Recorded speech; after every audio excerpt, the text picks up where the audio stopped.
how this goes.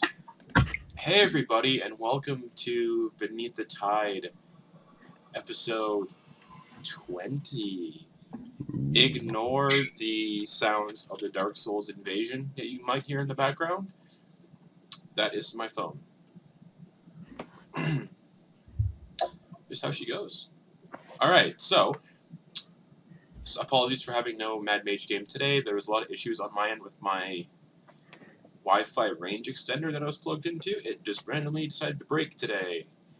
Other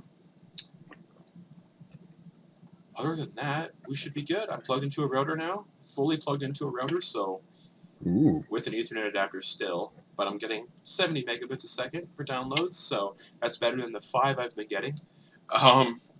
But knock on wood that this setup works, because I just don't want to jinx it. That said, we have a lot of announcements tonight. Holy moly, moly, moly. If Sam's okay with me announcing something tonight. Yeah, sure. Cool. So, announcements right away. My webcam is totally off center. Put a little in. And we got some bits. Thank you, Jeremy, for the bits, my friend. And thank you for the yeets in chat, as always. Still have no idea what the fuck that means. Anyways, some announcements before we begin. July 24th, 2019. That's in a couple weeks. 3 weeks. We'll be doing a 12-hour stream of Dungeons & Dragons going from 1 p.m. Eastern Time to 1 a.m. Eastern Time for charity and to celebrate the 1-year anniversary of starting Mimics and Monstrosities last year as a YouTube channel. Our streaming anniversary isn't until February, but of course we'll be doing something for that too. We'll be linking our Extra Life closer to that date where you can donate money to make some kids happy, as well as throw some cash our way to help us pave the way to the future of the channel and achieve that dream of making this a career for everyone involved that DMs for the channel, which would be cool. Maybe not a career, but like some extra income for everyone who helps out would be awesome. The game played on that date will mostly, maybe possibly all be Dungeons & Dragons, and ran by various folks, which we're still working out. And the night will conclude with a one-shot using our Campaign 1 characters at 7 p.m. Eastern Time, possibly as a pre-recording session that we do on the Sunday. We're still working that out. And then at 10 p.m. as always will be the continuation of our beloved pirate campaign at 10 p.m. Eastern Time. That way we can still play Beneath the Tide on that Wednesday, because I still want to play Beneath the Tide on that Wednesday, considering what's happening. And like I said, the one shot will most likely be pre-recorded. I really would like to do a Call of Cthulhu game for the anniversary stream, but one, I don't know how to play the system, so I would need somebody else to run it, because I don't want to have to research another system and try to figure that out while I'm doing all this. That said, if you want in on one of the games, or would like to run a game for the stream, join our Discord, as Garrett chokes to death, and message me on there, and we'll see what we can do.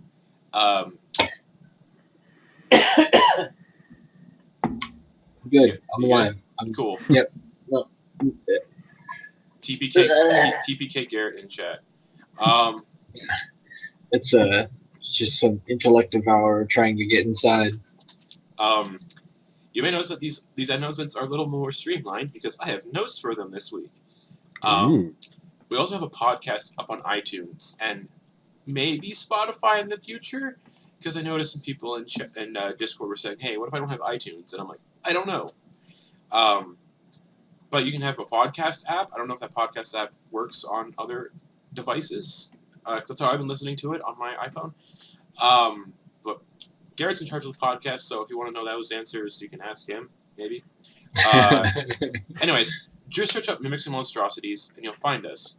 We currently only have the first episode of this campaign up there, split into 4 parts, with the other episodes slowly trickling out in the future. Yeah. There's no date for that, but we'll keep you posted. Until then, check it out. I've been working on a few things, but I've had to set it aside for a little bit because stuff. Of course. I want to see what I can do to make it even better. Like I'm experimenting with ambience and like kind of Sound. background music, but that also means that because when we were recording it, there was background music as well. So I'm like, Yeah. kind of bouncing some things around and playing with the audio. All right. And yeah, until then, check it out. And I can't believe I can't believe I have this written in my notes. Yeet us a 5-star rating. It really helps. Chat's been corrupting me, Sam. I can't help it. First the dabs and now the yeets. Prototype shows. Yeah. Also, in the Meat Grinder are some contests for soon-to-be shows that will be coming to the channel in the first half of the week, which would be Sundays, Mondays, and Tuesdays. We're still ironing out some details for those shows, so keep your eyes peeled and your ears open for some juicy information whenever we can share that. I would like to do a roundtable Dungeons & Dragons discussion show, where the DMs of the channel just sit around and talk Dungeons & Dragons for like an hour and answer questions in chat. Just a hangout session where everybody can drink, smoke, and if they drink, and see what happens, I guess. Also, our Thursday night show of Grimshade Mountain is currently being postponed. In the meantime, taking that slot will be a run-through of the Gothic Horror Adventure module of Curse of Strahd.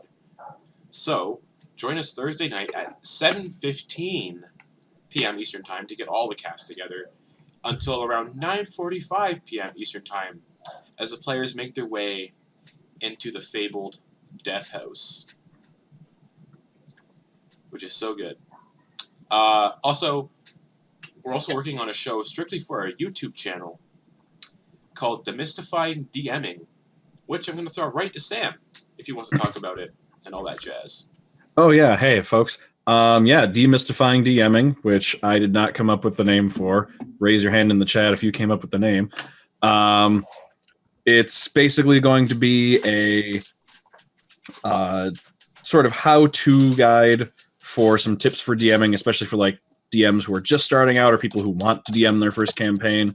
I know that it can be very daunting, and there's a lot of resources out there, but they're not necessarily all in one place, and they're not necessarily all geared towards someone who's just starting out. So I figured I'd put those all in one place for you. So I have recorded stuff for the first 3 episodes, and I'm working my way through editing those because I have a hard time saying planned things for more than 10 seconds at a time, so I need to do a lot of editing. Improv. I mean, I was. That's why I needed to edit so much. Oh. And those will drop on Mondays, I think. Don't know what time Mondays, but they'll be up on the YouTube channel only on Mondays. And the show, I'm prototyping the D&D Roundtable show called Flipping the Table. Flipping the Table. That'll be a streamed little show on Sundays after Soldiers of the Lich Queen. And that might be a bi-weekly thing. Maybe, perhaps. Who knows? Oh my god, my webcam is like off-center. I can't stop noticing it. It's driving me crazy. It's better. So, yeah. Demystifying DMing. I can't wait to make the thumbnails for it. Oh yeah, because Justin gets to upload them, so I have no idea what the thumbnails will be until he makes them. I'm so excited. I've been getting a lot of thumbnail inspiration from Corridor Crew right now. If anyone's ever heard of them, look at their thumbnails. They're really good. Anyways, now join us as we prepare to submerge ourselves beneath the tide. That's our intro. I'm going to do that for the intro of every, episode now. That's a good one. And then it's going to fade into the animated intro of you all on the pirate ship fighting Sahuagins. Anyways. Yeah.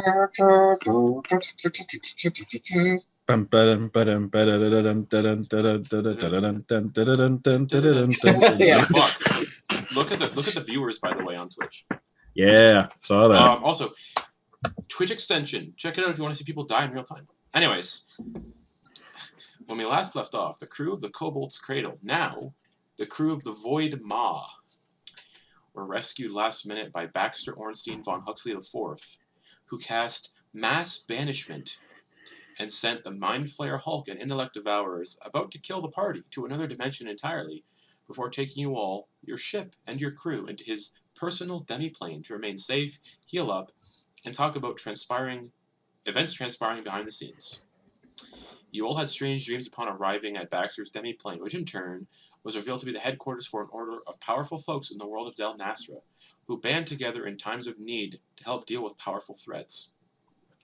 The last threat Baxter mentioned was a being known as the Fungal Lich, which is going to be our Campaign 1 one-shot for the anniversary stream. 20th level one-shot with a 20th level Warlock, Bard, and whatever else. Whatever Caleb wants to play. He mentioned he knew of Ash releasing the Sunken Lord, with Caleb playing Gundar's wife. That's what the joke was for a little bit. My wife. My wife. He mentioned he knew of Ash releasing the Sunken Lord from where it had been sealed away, and now the people who released it would be in charge of destroying the Sunken Lord once and for all. The BBEG. Baxter made note of a series of artifacts that would be needed to destroy the Sunken Lord, and these were the Tome of the Damned, the Crown of the Stormfather, the Seal and Heil, the Tidal Key as in Tidal Wave, and the Sunken Amulet. The Tome of the Damned was the book that Noose had been cursed with and attached to for a time before it was seemingly destroyed, but it had been sent back to its domain of existence in the Morning Shores. The Crown of the Stormfather was said to be inside a large black spire in the middle of the ocean, where they say the essence of the Stormfather himself has been sealed and resides. The Seal and Heil was destroyed, which caused the release of the Sunken Lord, but Baxter mentioned an artifact of equal strength for sealing away souls of powerful entities like a god may be found in the Nine Hells, and their best bet would be to track down Baxter's contact, Tel Varik, inside the city of Dis, for directions and aid. The Tidal Key was on board the Flying Dutchman in the possession of Davy Jones himself, and the Sunken Amulet was that mysterious amulet Ogden Boon had found a few days prior on Fogsworn Isle. The party debated what to do first, after making the Kobold's Cradle their own and renaming it to the Void Maw, and painting it in a similar style to Van Gogh's Starry Night, as well as painting the sails black with a gaping, fanged maw with stars etched across the sails, thanks to a unique miniature given to Ash by Baxter. The party decided that the Nine Hells would clearly have to wait, as with the Morning Shores, considering it was a domain where their souls could be lost forever if they died. It was also revealed that Ogden Boon's soul had somehow been claimed, whatever, by an entity known as Prince Amin, who currently resides inside an ancient pyramid on Ogden's home continent of Silgur, and sealed inside an artifact known as the Vase of Amin, a vase which Ogden Boon had broken numerous times in visions he's had. Baxter revealed, after looking at Ogden's newly formed soul scar, a tattoo in the form of an hourglass, revealed that Ogden had 21 days to reclaim his soul, or much like the events of Avengers Infinity War, he'd turn to dust. Just dusted. After putting their heads together, the group decided that heading to the Tidesmoot, where a king and queen is elected for the pirates, and stopping Irina the Red, who was once their friend Ilyasine, from attacking the Tidesmoot and wiping out all the organization's leads, making her the only choice to reign over the pirates and amass even more forces and become a major threat to the world. They deal with Irina, deal with the Tidesmoot as quickly as possible, and then head as quickly as possible to the Great Pyramid of Amin and save Ogden's soul. With that, Ash placed the miniature of the ship on a magical map in Baxter's possession, and you all found yourselves sucked into the map, Jumanji style, and arriving at the Tidesmoot with 2 days having already passed out of the 21. You all ventured inside the Tidesmoot as the organization's leaders rose up in a small center pedestal in the middle of the Tidesmoot chambers. And that is where we're going to pick up the game. So, everyone, you see that center spire just rise up in the middle of this room. There's a cacophony of sounds of gears and big words, cacophony. Sounds of gears and just grinding and silence. All these hundreds of pirates that have gathered in the audience chambers immediately go silent. There is an air of respect with all of these organization leaders, and there is just pure, unadulterated silence. And Ash, you're just sitting there like, okay, this is new. What's Noose thinking? Noose wants to do something. What does Noose want to do? And he just makes that noise.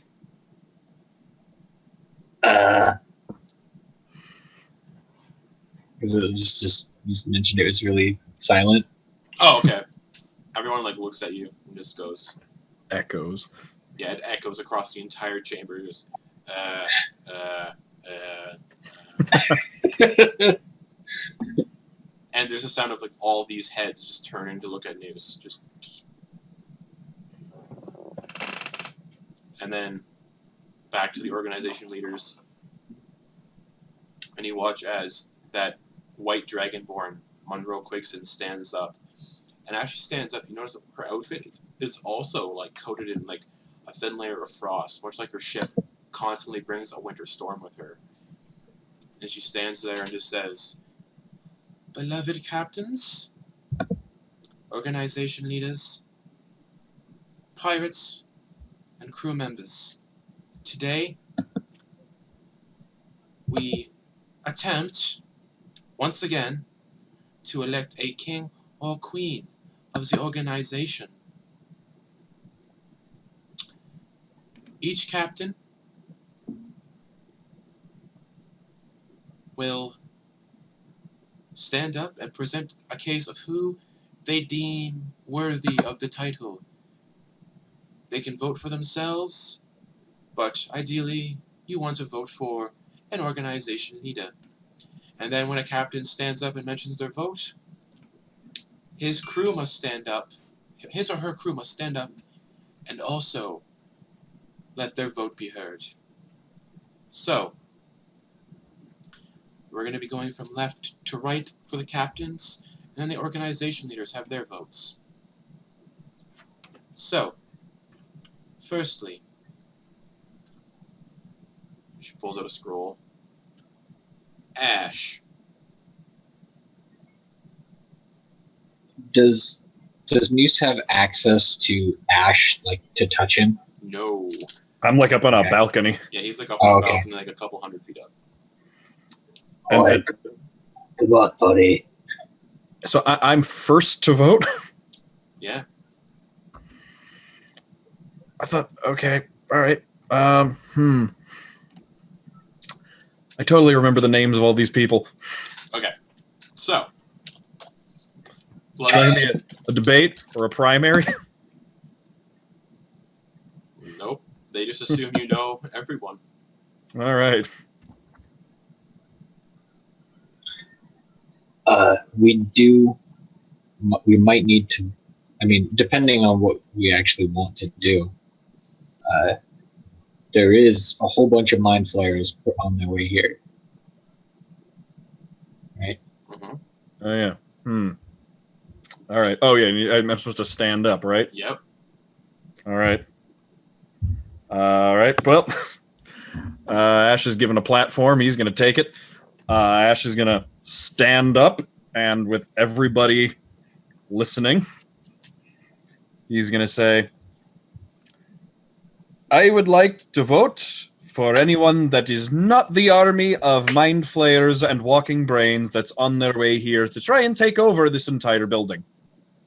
There's silence, and the Dragonborn just looks at you and kind of lets out a laugh, like "Oh, dear child, Mind Flayers haven't been seen on this continent for decades and decades and decades."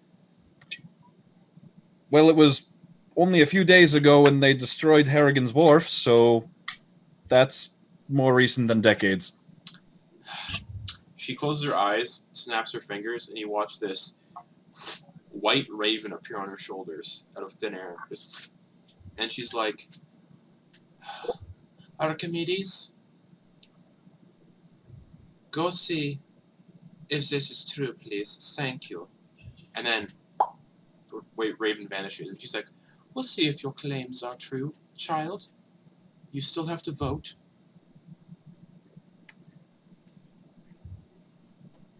Who are the options again? Okay. Looking at the. Okay, so you see, apologies. You see, her obviously the Silver Dragonborn. My apologies. Her name is Monroe Quigson, captain of the Winter's Kiss. There is Alistair Crowley, a handsome Dampier with long hair, pale skin. He looks like Alucard from Castlevania. Okay. His ship is the Heart Drinker. There's that turtle you met with the 2 peg legs, Archimedes rudder, captain of the sultry mimic. Wait, his name is Archimedes and the bird's name is Archimedes? Yes. Huh. There is Stigwell Millwright, a extremely deaf albino rat folk, captain of the vermin seer. There is Hallis von Rondeldson, a human male who is extremely rich, pompous, and overweight. His rings kind of like cut the circulation off of his fat, like sausage-like fingers. They're like swollen and red. He looks like he's a very oily, obese man, and he's the captain of the Ladies' Splendor. So do with that what you will. There is Shrillbeak, a Kenku with blood-red eyes. I said he was albino. I was totally wrong. He is a Kenku with blood-red eyes and a beak implanted with a jagged metal tip. And he kind of looks like... He looks like a deadly raven, you know, metal implanted beak, lots of like black robes and bandages wrapped around his arms. He's got like a large like 2-handed like grain scythe on his back.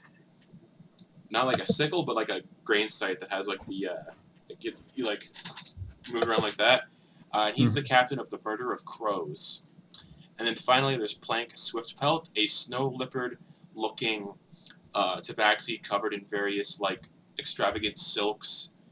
And he's got like a large red silken scarf that goes down to his ankles that he also like wraps around his head. And he's the captain of the Silken Mystery. And then there are other captains that are sitting beside you that can also be voted for. You don't know any of them really. Can you vote for yourself? And you can vote for yourself. She said that initially, yeah. Oh, okay. I'll look at the Silver Dragonborn and say, well, since you're at least willing to listen to what I have to say, you've got my vote. And she nods. And she sits down.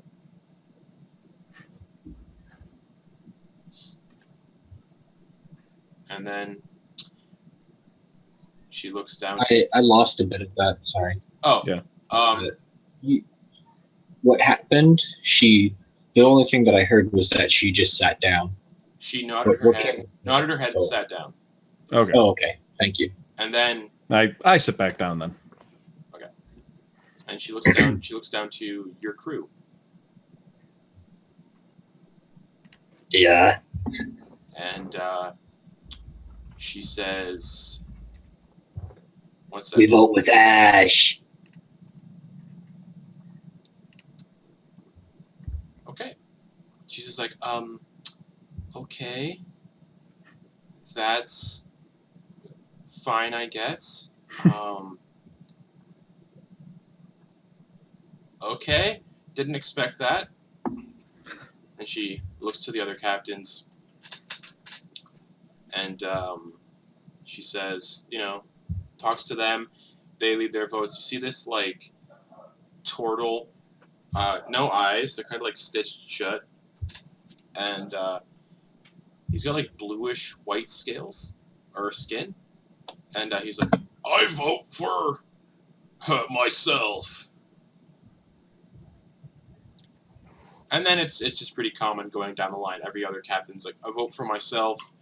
And they all just vote for themselves. Until it gets to the organization leaders. And they start standing up and having this sort of, like, debate. Screaming at each other. And that's when the crowd starts to get a little amped up as well. The crowd's, like, throwing goblets at each other. News you duck just in time as, like, a silver plate just goes sailing over your head and, like, slams into a wall and gets embedded into the wood of the wall. And just goes... Hey, that's good silver. And then you hear a gunshot. And someone, like, that was on the captain's balcony is shot just in the head. And they just tumble over the front of the balcony and just land on the ground. Just... So there's no way for Noose to access Ash? No. And so, and I imagine it's so loud that even if you shouted, you couldn't hear. There's like a roar. Right? I mean, depending on is it super loud, so loud that like it doesn't feel like it, like Noose's voice would get lost in the sound. Everybody else shouting. Yeah, it seems like your voice would probably just get completely just lost in the cacophony of, I said it again, voices and gunfire and just chaos present here right now. Noose is gonna grab the crew that he knows, which is Ogden and Eclipse, and he's gonna say, "Hey guys, let's look for a way around and get Ash, because this is going nowhere." Okay. So, what kind of exits do we see? Give me a perception check. Okay. Is a 21. You see the doors that you came through initially, and you see a set of stairs kind of hidden away that seems to actually go up to where the captains are, and that's about a couple, like 50 feet away, and it's just swarmed by people, like stabbing each other. This is a pretty common occurrence for the Tidesmoot. People get murdered here all the time. All right, guys, let's go. And Noose will try and move away.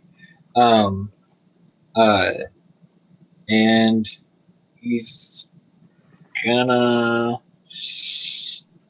yeah, he'll go ahead and do it. If he saw, what type of person died in front of him? Just a human male, long, like, golden hair and braids, a nice, like, necklace covered in gems. Like, he looks like he was, like, well off, and now he's just laying there, like, big old gaping bullet wound in his head. Like, the top half of his head is kind of, like, split open like a melon. Would it still be applicable for something? Yeah. Hey, guess what? Your name is Chuck. And he'll animate dead on that guy. And just sits up. And as he sits up, you see kind of like a piece of his brain, like, poke out through the crack of his, like, skull. And he's just like, All right, Chuck. Protect us. And Noose will, like, see if he can get to the stairs and then just have Chuck, like, pretty much be goalie or whatever. You just animated our captain. What was the captain doing on the floor? Well, he got shot and fell off the balcony. Oh, that's right, he fell. That's right. Hey, Chuck. Follow us. And he, like, shambles after you, like, All right. Is anybody following us? yeah. A really big orc with 2 long swords on his back who yelled, "Hey, you just, like, animated our captain." Sorry. Well, I mean, he was dead, right? And he just goes, shing, both swords out. And as he pulls both swords out and he takes a step towards you, he gurgles a little bit and then just face first into the ground. And there's a dagger sticking out the back of his head. And you see one of those goblins that you played that head ball with earlier going like, and then Noose will grab the ball and then be like, "Huh," and then, like, as if to, now it's yours. natural 20. He kicks it and it goes sailing up into the captain's balcony, and it narrowly misses Ash's head and just splats into the wall. Just This is ridiculous. and then those goblins that you're playing with, they start, like, looting that giant orc. Cool. Well, then, as they keep going, since the goblins are now pretty much taking up the stairwell, Noose is gonna take a look at his zombie friend and loot him as he's walking with him. Yeah, sure. You get a bag of gems Uh-huh. worth 400 platinum. Woo! Whoa. You're looting a captain. Mm-hmm. Yeah. And inside the bag, you see a very, very, very, very large diamond, about the size of a goblin fist. It's about like 6 inches across. Not 6 inches. That's huge. Be a big fist. It's like 3 inches across. I mean, that's still too big. Yeah. 2 inches across. It's about 2 inches across. It's got some heft to it. You probably figure that this diamond itself is probably worth like 6,000 gold pieces. All right. And you also take his money pouch, which inside has 100 platinum, 300 gold, 100 electrum, and then 30 silver.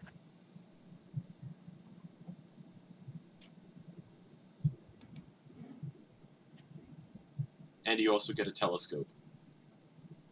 Like a looking glass, I mean. Spyglass? Spyglass, thank you. I think it's called spyglass. Yeah. It's a spyglass. Made of pure gold. And it's worth 400 gold pieces.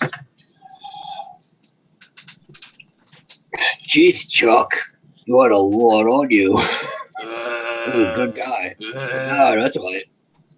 Noose will pat him on the shoulder. Well, I'll have him kneel down a little bit, pat him on the shoulder. All right, let's go.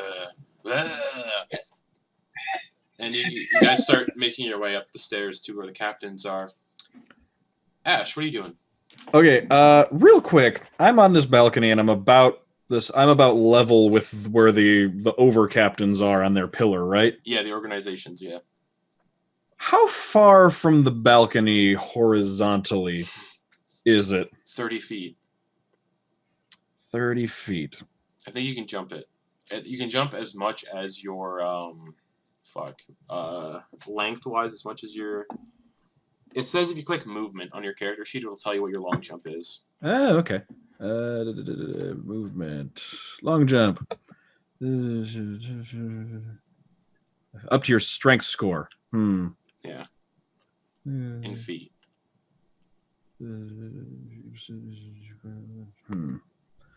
Okay. Could I attempt to jump it? Because I'll be falling, but as I'm falling, I'll still be moving forward. Could I try and like make a running leap to try and make it to like mitigate, like fall as little as possible, so I can grab on and then climb my way up? Give me an athletics check. All right. I will. Yeah, I'm gonna rage and then do this. Yep, and I did say that tower went up 100 feet. Yep. So if it was 200, using my rules, it'd be instant death. Oh, good to know. Yeah. I could. Yeah. All right. 100 feet. Yeah. Let's You're do gonna it. rage as you do it. Yeah, I'm gonna back up, rage, full on, lightning ore and everything, and then just run, foot up on the railing, and then just leap for it.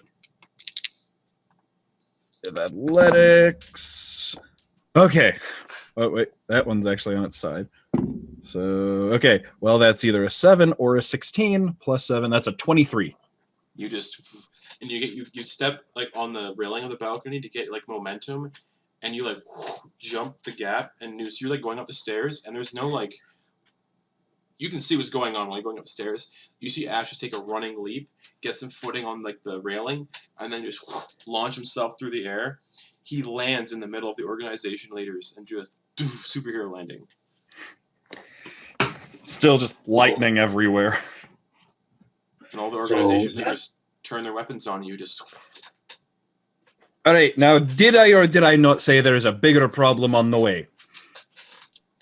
As you mentioned that, and Noose is going up the stairs, you hear in the distance.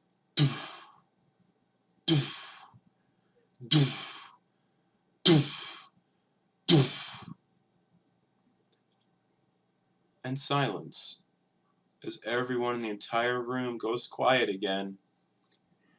Noose, you see a guy getting strangled on like the floor, and the guy who's even strangling him pauses for a moment and is like, "What?" And then you hear, and then the wall where Ash had just been sitting momentarily ago is obliterated by debris, and just debris flies all over the place. Noose, you see like a 6-foot hunk of wood go sailing over your head, smash into the wall, and then tumble down the stairs behind you. Just debris flies all over the place. One of the captains isn't so lucky, and the cannonball that made that hole, that massive hole, the captain goes, "Oh, what was that?" and turns around just as the cannonball directly into his face, and it just pulverizes his top half, and his body is just sent like somersaulting backwards with so much force, Noose, that the splash of his body bits splashes all over your front, just. And Ash, you're hit by a piece of debris in the face. Just it cuts like a little bit above your eyebrow, and you take 1 point of damage. Is that after? Reduced to half. You take no damage. So just. And more cannonballs come flying through the now open hole. Ash and all organization leaders need to make dexterity saving throws.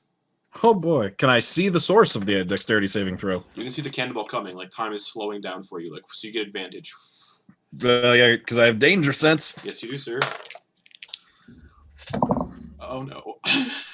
Good thing too, because that was either gonna be a 5 or an 18. 21. You duck as the cannonball sails over your head, and that obese guy who rolled a natural 1 Oh. is just like, let's go, and he's hit by a cannonball, and he's a very large balloon of a man who, imagine a fleshy balloon of a human popping, and he just explodes into pieces across that entire spire and just drips down. Noose, make a dexterity saving throw. Yeah, let's do it. Yeah. That's not good. What is it? 9. You're hit by a large intestine that coils around your neck and rests on your shoulders like a scarf. And it's a loaded large intestine. It is loaded. Oh. Like there's we're locked and loaded with this one. As you do that, some of it like pushes out the end and just plops onto the stairs. Just No escaping it, neither my campaign or this one. And you everyone in this room hears a voice in their head.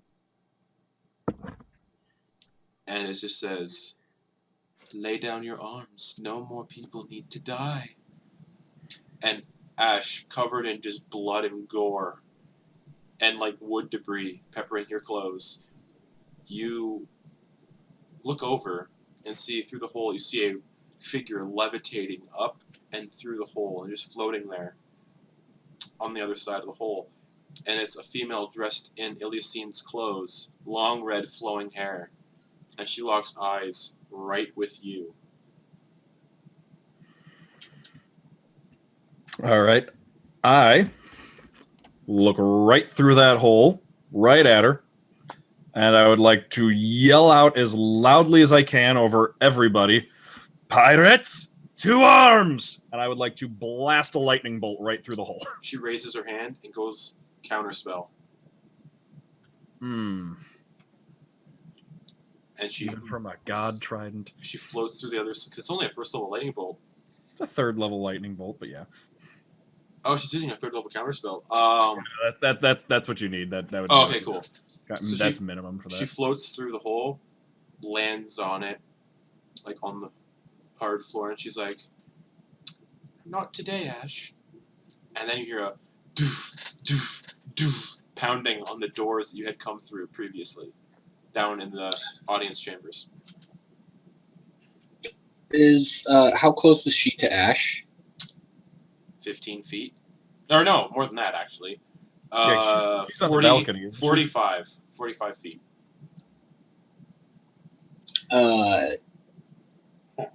It's gonna hold an action. Mm-hmm. What are you holding? Poop? Yeah. He just slings it over his shoulder and pulls out his shield and is just looking very intently between Ash and Iliasine, or Irina, I guess. Yeah.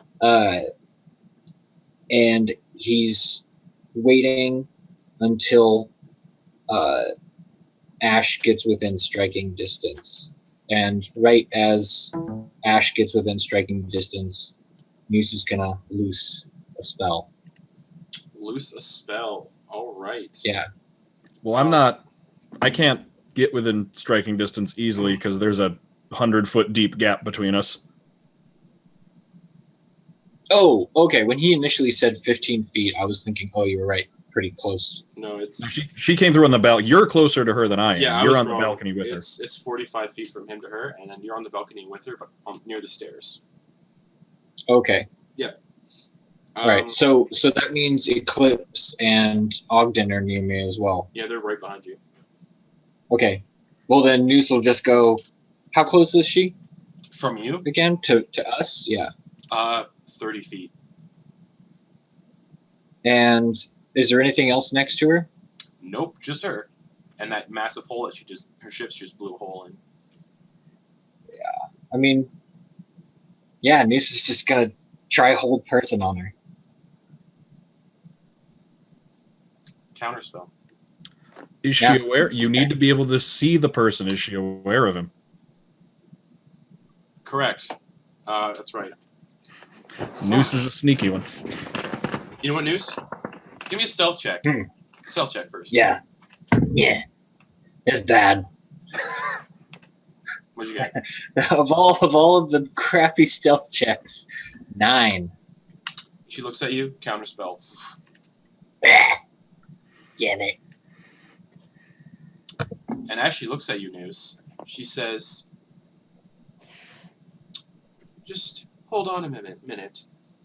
And she's going to cast what she was going to cast on Ash. She's just going to do it on you then. Hold person.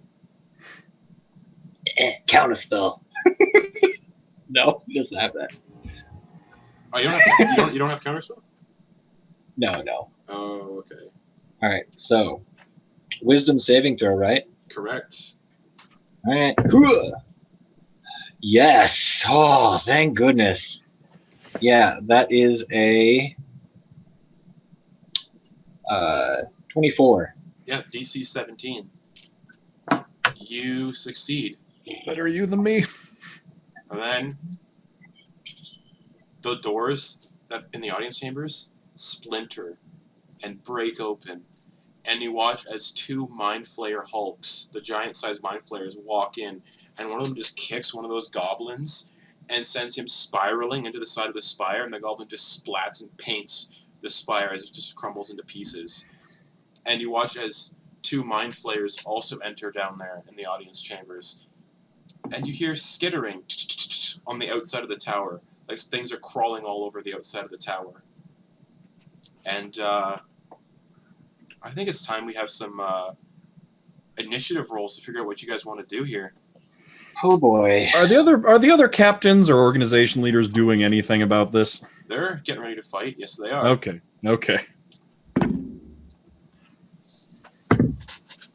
That's not bad. Okay.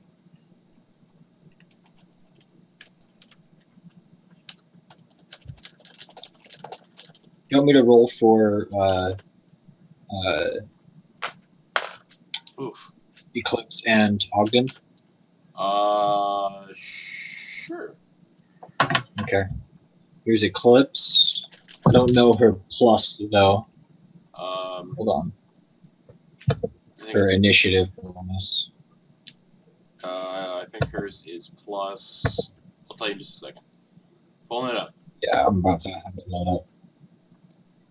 Still getting some frame drops. That sucks. I think it's just because of my hardware. All right, she has a 5. 16. Her initiative is a +5. Ogden's is a +1. So Eclipse got a 16.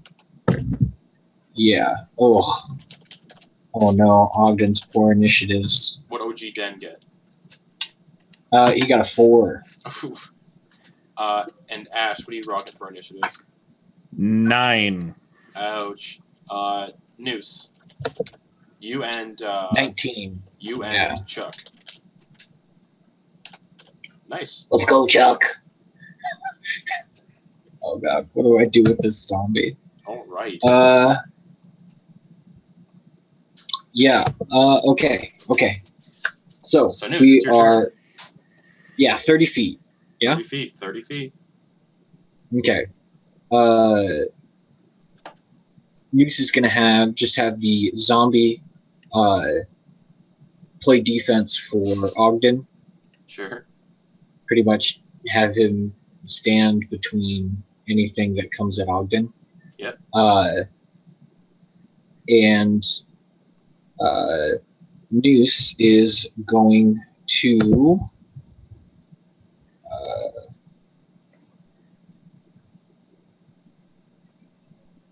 and I imagine I'm saying that as like a free action inside the zombie's head. Is that like how it works or no? Yeah. Oh, I'm sorry. You gotta read it. Because it has its own, like, go. On each of your turns, you can use a bonus action to mentally command. Okay, so I use up my bonus action to do that. Yep. Okay. And so for my action, I am going to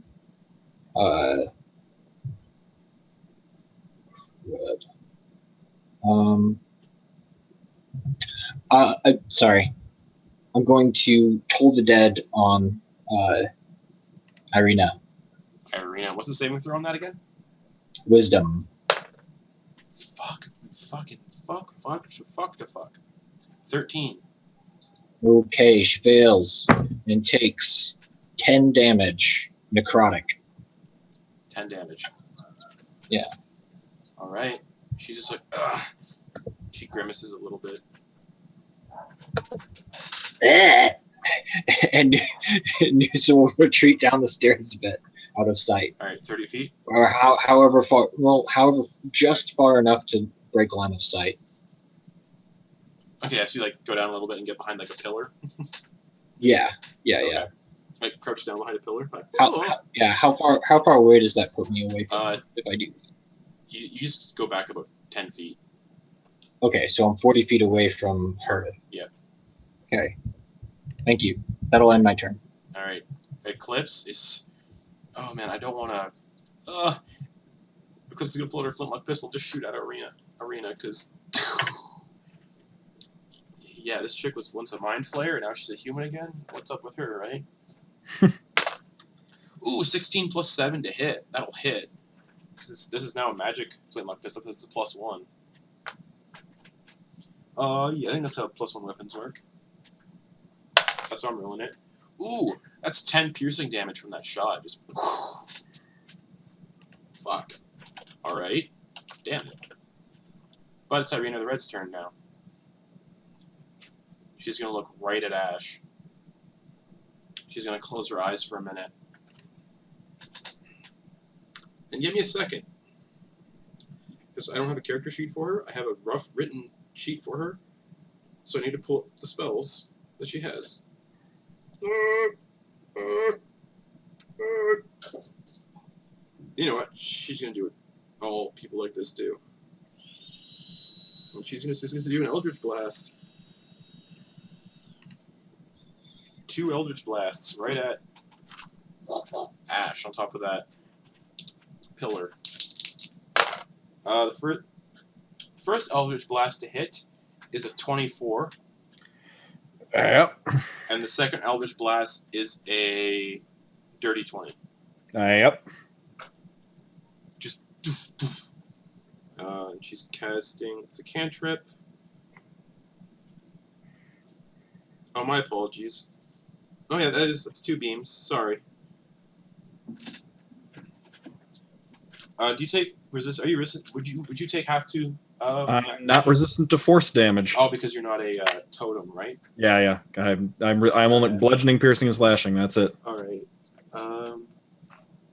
Where's my D10? Did I just like yeet it into non-existence? Chat, I hate you all for corrupting me. Where is my D10? I love the ubiquitous and monolithic being that is chat. Oh, there's my D10. Okay. You take 7 points of force damage. Total or from just one? Total. Okay. Fuck. Just. And then bonus action. She can do this as a bonus action because of homebrew. She vanishes. I don't like the look of that. Not invisible. It doesn't look like she's going invisible. She kind of shimmers with like a glow of blue, and then.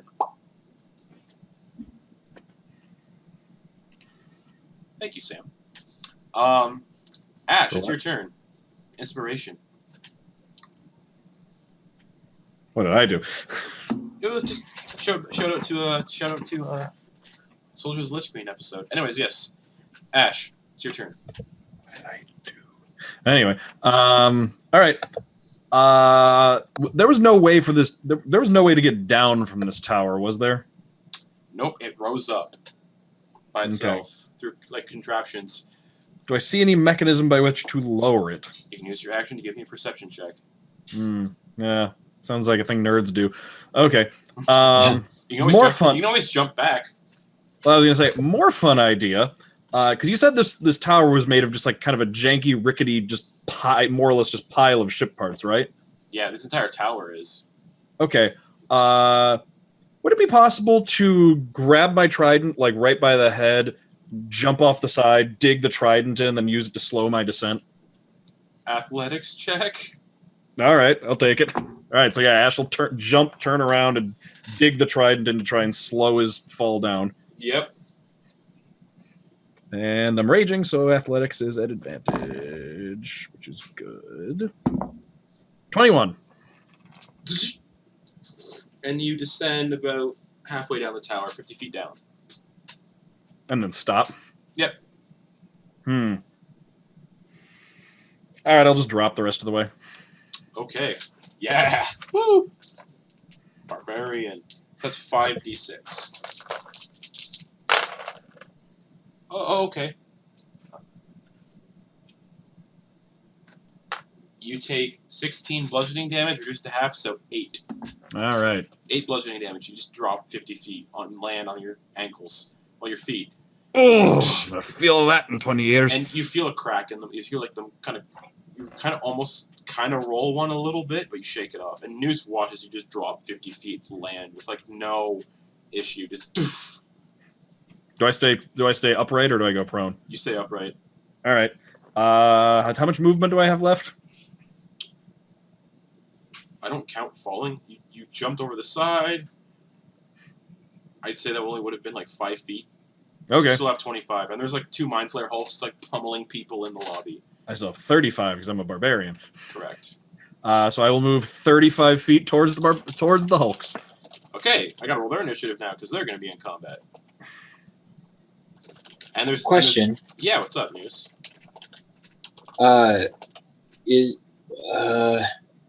So we're up on a thing with Irina, and Ash just jumped down to where none of us were. Yep. Okay. Well, and Irina disappeared, so. Yeah. But were there hulks up with Irina as well, or? Nope, just down in the audience area. So, okay, all right, excellent. Sorry, no worries. I just need a little clear. Yeah, sure. Image. I gotta roll their initiative now, though. And yeah, so the Hulks came in with 2 Mind Flayers as well. Oh, okay. Yes.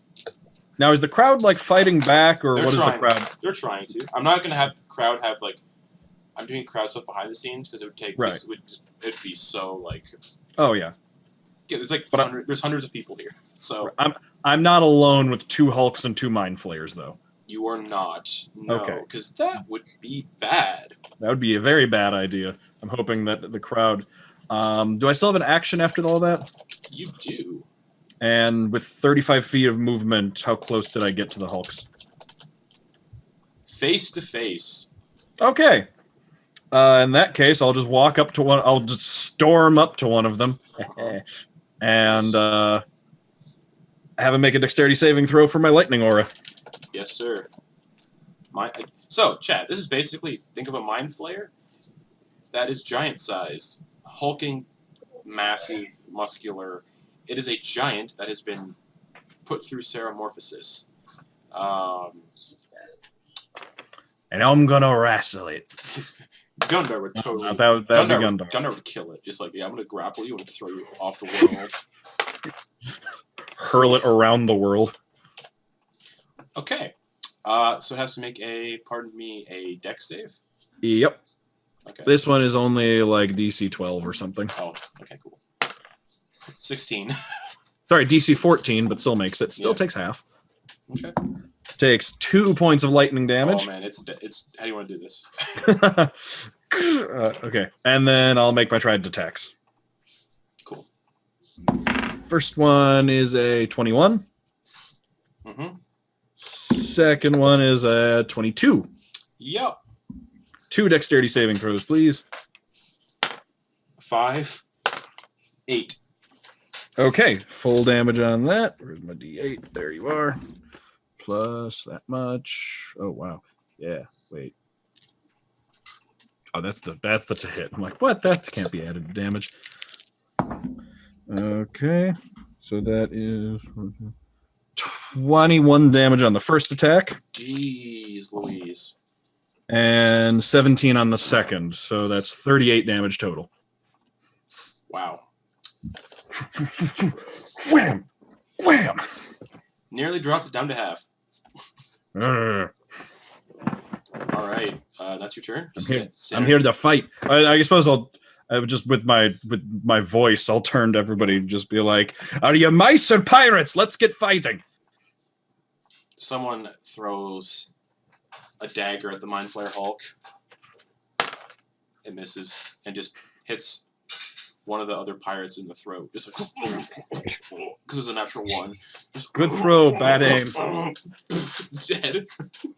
And that guy was like getting ready to run up and charge and attack one of the Hulks and just. The Mind Flayer that's nearby turns his attention to the Mind Flayer Hulk that's getting battered. And in a 60-foot cone, to all these pirates that are just standing right there, Mind Blast. Intelligence saving throw, please. Ash. I'm in the cone. Yep. Is the Hulk in the cone? Yeah, sure. Fuck it. Hulk natural 20. Yeah, that's the day. That's the day we're having. All right. Oh boy. +0. Oh, boy. Come on, Ash, buddy. No one's there. No one's there. All right. I think I might have made it. That's a 3. Oh no. DC's 15. Okay, I missed it by 12. So you take some damage. Oh. Yeah. Oh. You Before. Sorry. Sorry. Never mind. Keep going. Sorry. Ash.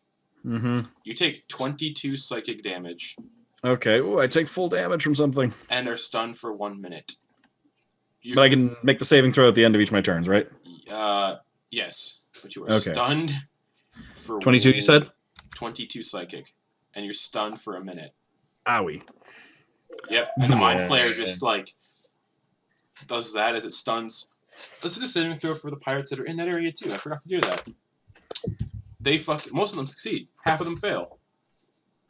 The guy who threw the dagger, I'll say flavor-wise, when he threw it, that's when he got stunned. Just so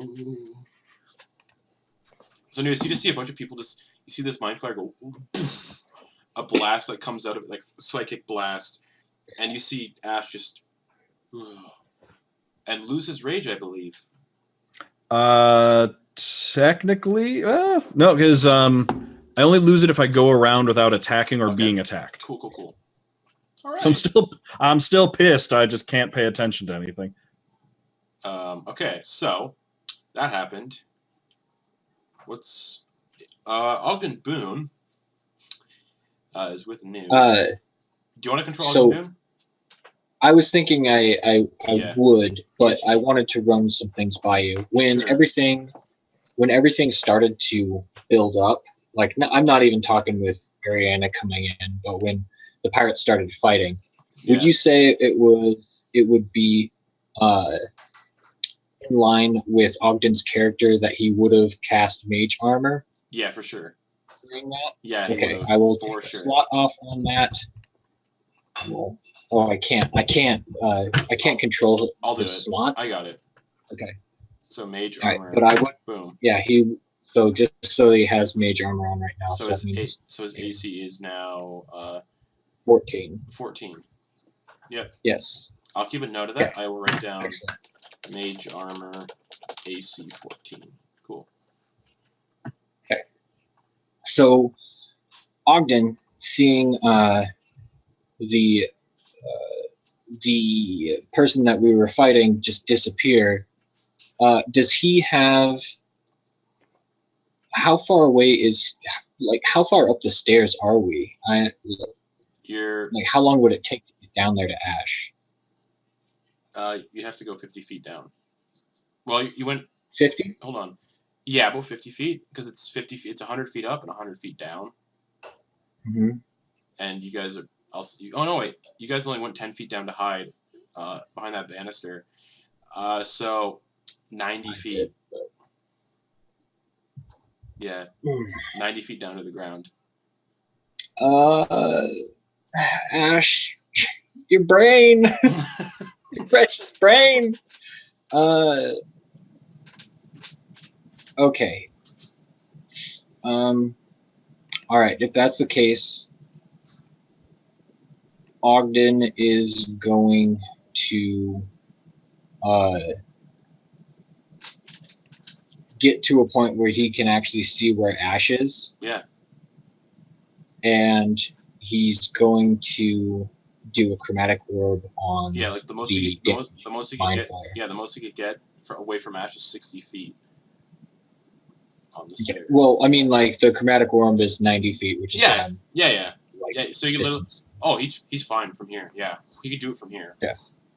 Yeah. So he's gonna go ahead and do one of those, and I guess we don't really know what hurts Mind Flayers, but we'll just go with the tried and true lightning damage. What level is he casting chromatic orb at? First level. First level. Boom. And Yes. what damage type?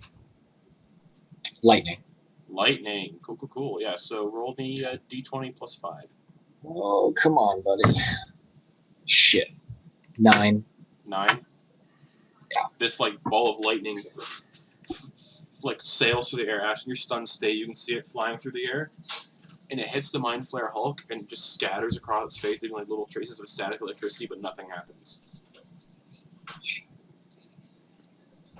All right.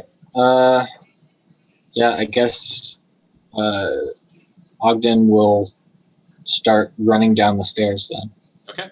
He gets about 30 feet down. Okay. Yep. Cool. Anything else for him? Nope. Okay.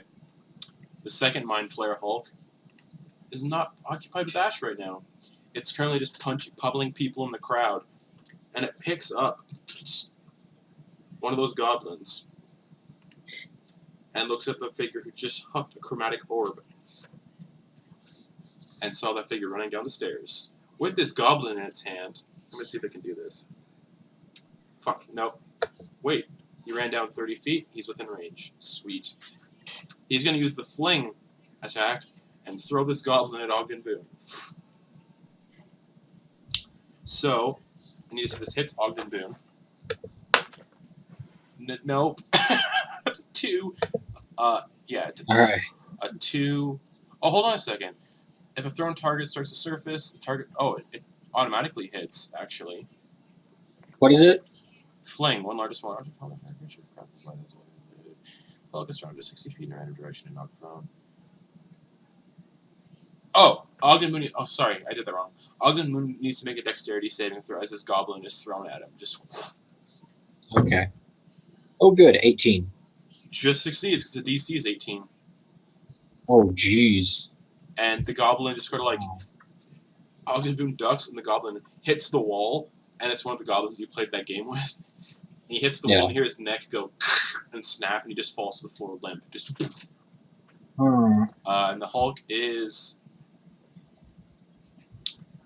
just gonna, out of anger, make a tentacle attack on a random person down here because it's got multi-attack. So just tentacle, and the tentacle wraps around a pirate and just like snaps his neck. Just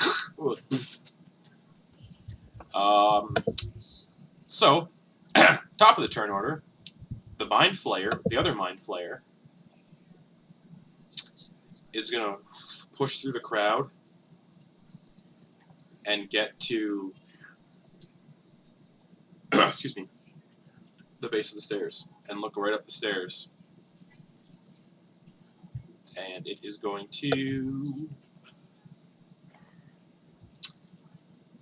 Yeah, it's going to look up the stairs and cast...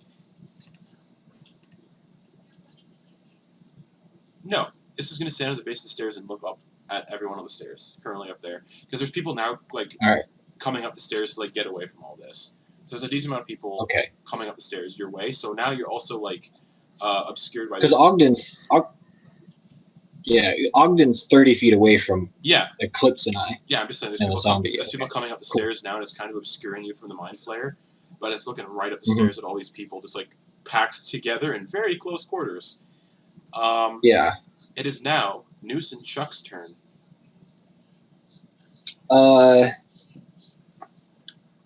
Oh boy.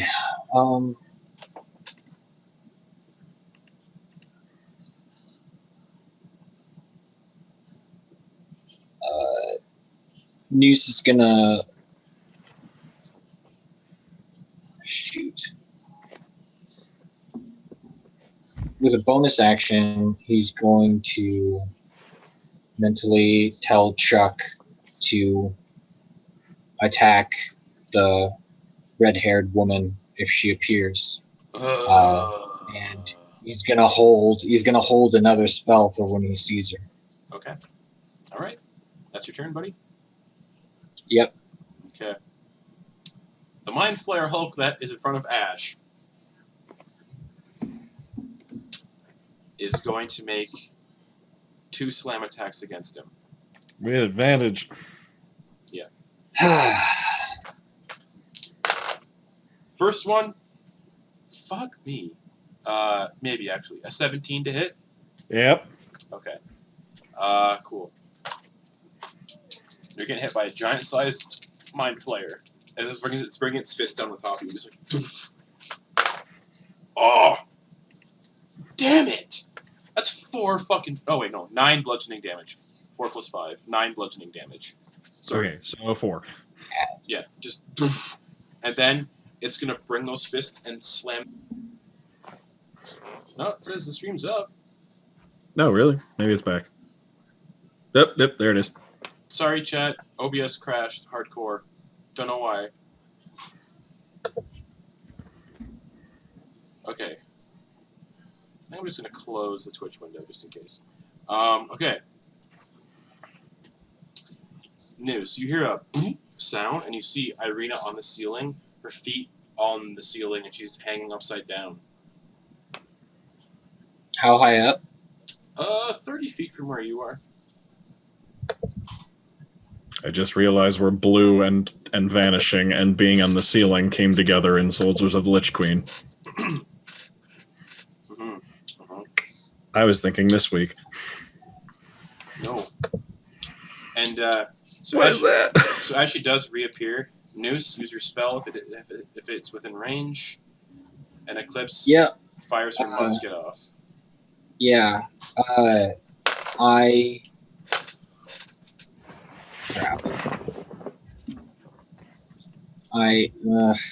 Darn it.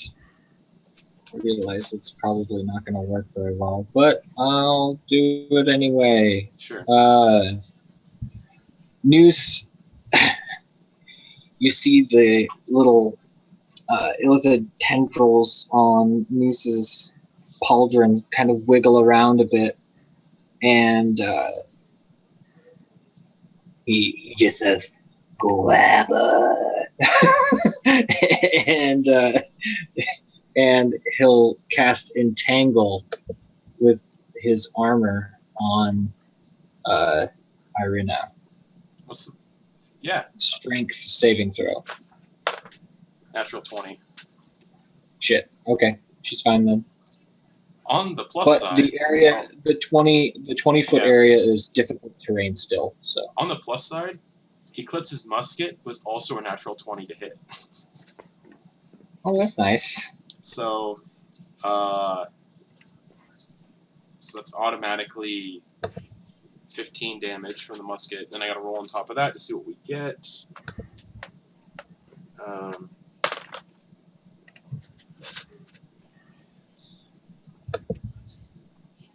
So Irina takes 26 points of piercing damage from the musket. Just damn, Eclipse. All right, so that happens. Irina is going to bonus action Misty Step. Well, not Misty Step. Fuck, that's the name of the spell. She's going to bonus action vanish again from the ceiling. Oh no. Nope, never mind. Bonus action to reappear. Fuck. She's just going to lob 2 Eldritch Blasts at the closest person she can see, which is going to be Noose. Yep. And you would have stood up to use the entangle, so you're in half cover. Yeah. So that adds what to your AC? Plus 2, I think. 2? Yeah, whatever. Fuck it. We'll say plus 2. So that is a first Eldritch Blast is a 12 to hit. Does not hit. Second Eldritch Blast is an 18. Does not hit. Even without a half cover, we're good. Yeah, cool. So they both slam into the wooden railing, and the wooden railing kind of splinters and just falls away. So now there is no half cover there. And then she's just gonna keep hanging there on the ceiling. Just use your bonus action to reappear. So Ash, end your turn.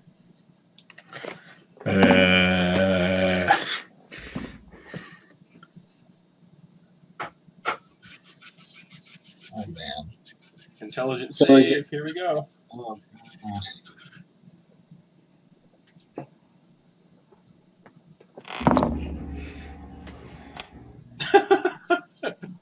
That one.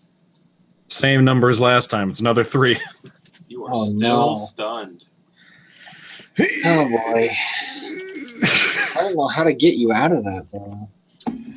The Mind Flayer that stunned you is gonna walk right on up. Does he take like 30 attacks of opportunity? You know what? Yeah, he does. He takes quite a bit of attacks of opportunities. That one misses. That one What misses. are the organization captains doing? They've just been standing in that tower. I got some plan for them. Okay. Mind Flayer takes 6 points of piercing damage as a little halfling stabs it in the leg as it walks away. I love you, little halfling. If you He's survive this, I'm hiring you onto the crew. He's like, ugh! But I can't say that because I'm stunned. And the Mind Flayer walks right up onto Ash, and it's with advantage, right? Yep. Yeah. Tentacles. Yeah. 18 plus 7. So it just latches onto your head. You see Ash have Mind Flayer tentacles just wrapped around his head, and they start going up into his nostrils, into his tear ducts, into his mouth. This is what happened to Gundar before campaign. Yep. You take... Okay. You take 6 points of psychic damage and are grappled and... Well, you don't need to make the intelligence saving throw because you're still stunned. Yep. So you're grappled and stunned. Yep. And then next turn, it's going to do something really great. Yep. Ogden Boon. Oh jeez. That doesn't look good, does it? He will not cast Lightning Bolt because that will hit Ash. Instead, he will cast Chromatic Orb at second level because he wants to keep the. Because he can't cast shield at second level. Alright, so he'll use chromatic orb at for second level. Alright, cool. Yeah. That'll be 4d8. And yeah, and it's on that same guy that's grappling Ash. The Mind Flayer? Alright, yeah. So yeah, Yep. yeah, d20 plus 5. 8. Nope. Just scatters. I need to just do something that makes them do a saving throw because F, man, that's not fun. That's it. That's all of. I mean, Ogden could get closer to the action, but he's not doing that. If anything, he's going to take some steps back. All right. Up the stairs so that he doesn't get hit by whatever this other Mind Flayer he's seeing at the bottom of the stairs. All right. So that is the second Mind Flayer Hulk's turn. Seeing you guys retreating up the stairs, it's going to try to throw something again. It's going to pick up another body and just whip it at Ogden Boon. This time it's the dead orc that got stabbed in the back of the head. Just picks his body up and hucks it. Dexterity saving throw for Ogden Boon. Jeez. 7. Nope. Okay. Okay, and he's getting thrown 40 feet.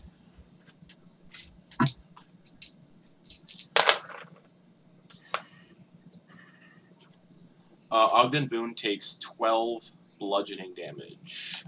So he goes from 43 to 31. Right. And he needs to make another dexterity saving throw. Oh no! He is knocked prone. Okay. Yeah. Just knocked prone onto his back. Are you updating his conditions and health? Because I can't. I've updated his health, and I'm doing his condition to be prone. Excellent. Oh yeah, cool. conditions. Thanks. Right. Yep. That way, chat can see this too. Chat does not want Ogden Boon to be hurt. Yeah, I noticed that. I'm like, hey, Ogden Boon is doing fine relatively. I'm the one. Yeah. I'm the You're one-man buffet over here. And all of us are missing our attacks. It's not great. Top of the turn order, that sound of the skittering on the outside of the tower, it gets much louder, and like it's getting closer and closer towards that hole. Like, Don't worry, everybody. I have a plan. How big is the hole? 30 feet by 30 feet. Oh, never mind then. Cannonball, yeah. Yep, the Mind Flayer at the base of the stairs. It's gonna look up at Ogden Boon. Because I can still see him, I can't see you in Eclipse. Well, I had Ogden back up, Oh, like okay. as far Yeah. as Okay, I yeah, could to get Sure. out of the way of that thing. Never mind then. It is going to... Alright. It's going to cast Levitate on itself. And levitate 20 feet up. So it can get a clear view of, like, everything now. And that's its turn.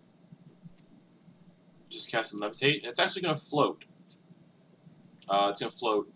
Yeah, it's going to float up 20 feet, and then it's going to float forward 10 feet. And Noose, you just see this Mind Flayer just levitate itself, which you didn't see them do before. You didn't know they could do that. Yeah. And then just float towards you guys. Just that's that. Noose and Chuck. Noose is gonna go over to look over where Ash is. Yep. How far away would you say that is? If Noose is still kind of up on that thing. Like the balcony? Mm-hmm. 90 feet.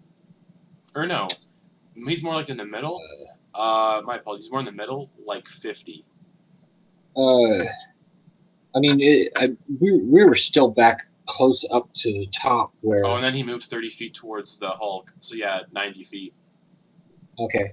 So Noose is going to just do a guiding bolt on that guy. The Mind Flayer that's eating his Yeah. brain? Yep. Because Sure. he can't do anything else, really. Hopefully that does something. 17? That hits. Okay. And that is 4d6 radiant 7.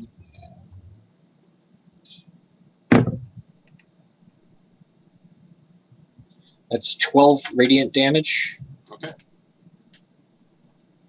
And oh shoot, that's right. You can't do another spell.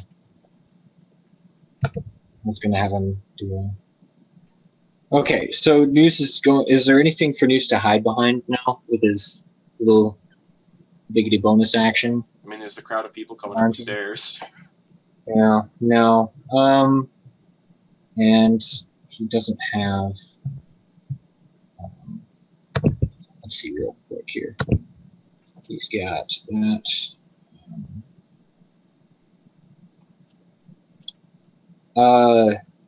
Yeah, I guess he'll try to hide wherever he can, whether it's behind another person or whatever, because that's all he. All right, yeah. He's, huh? Yeah.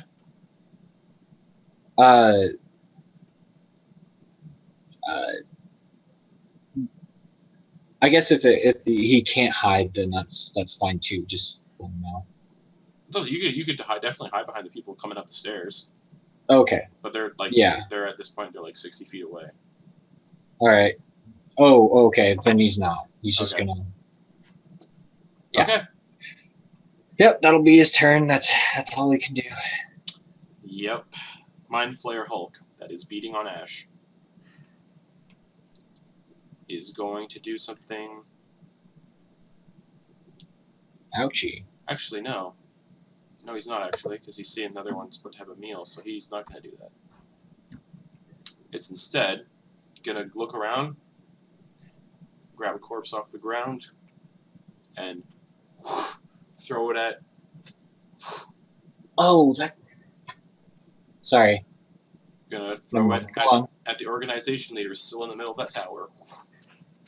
What are y'all doing up there? Misses. Participate. Misses. I forgot that the zombie was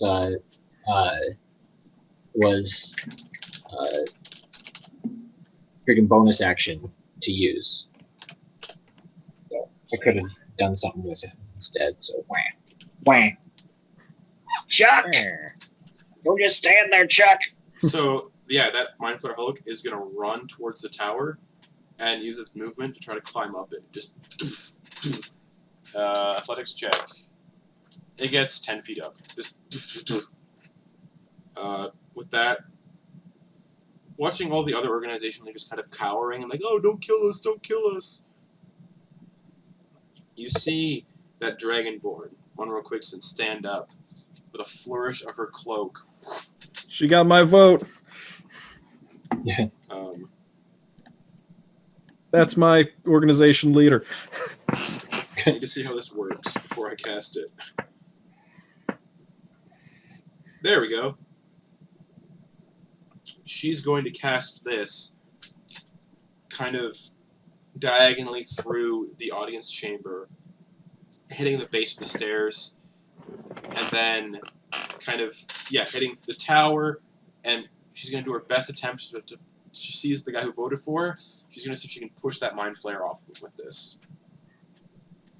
So she's going to cast, you watch as she, with a flick, this flourish of her cloak, just, and you guys watch, sorry, I'm trying to get an idea how this works.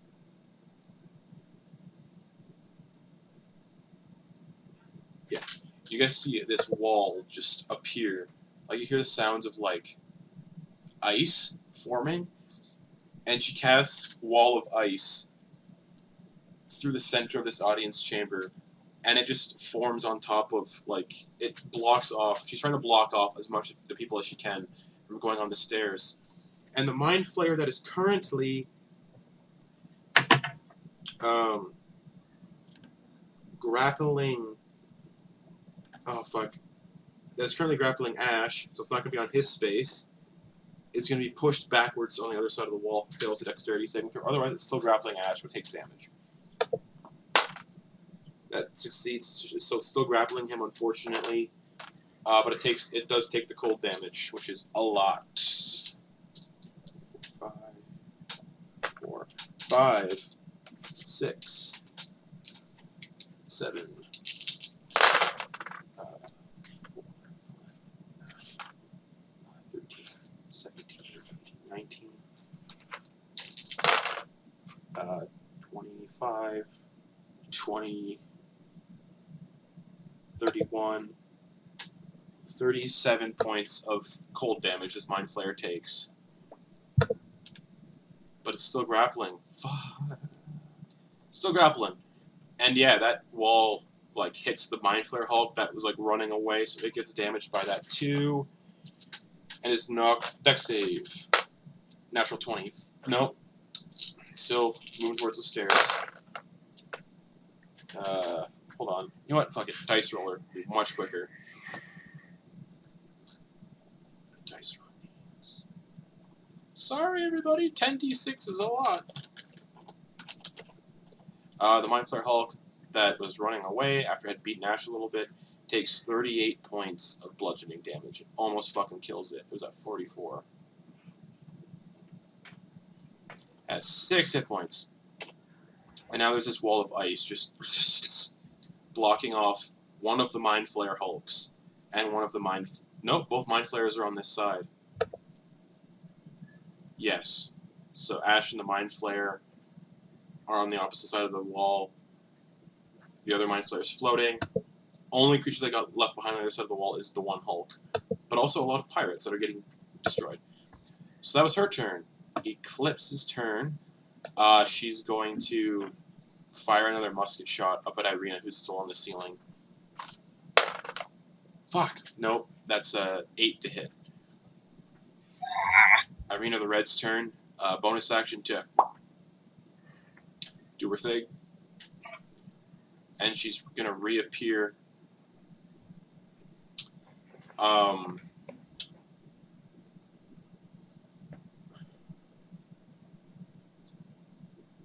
She's gunning for the people she knows. She's... Oh, I thought you said she disappeared. Yeah, she's disappearing and she's going somewhere, though. Bonus action, she disappeared. She can still move while she is disappeared. She basically goes to a new location while she disappears. Right. So I was trying to figure out what I was seeing. Yeah. Sorry. And then, you know what? Yeah. While she's disappeared, you see 2 Eldritch Blasts. You know what? No. She is disappeared. We're going to keep it there. She just disappears. Yeah, that's right. Ash. Intelligence saving throw. All right. This is the big one.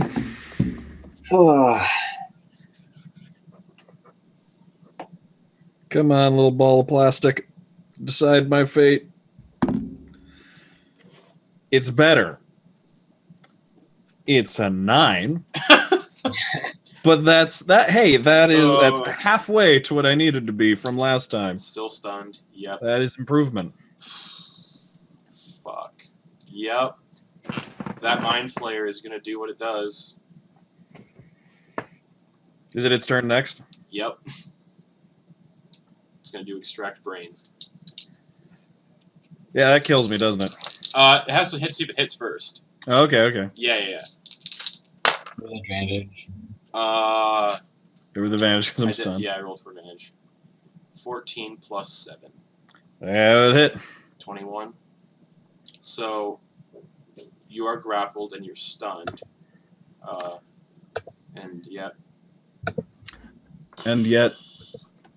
Now, thankfully, this is you're resistant to it because it's still been attacking you.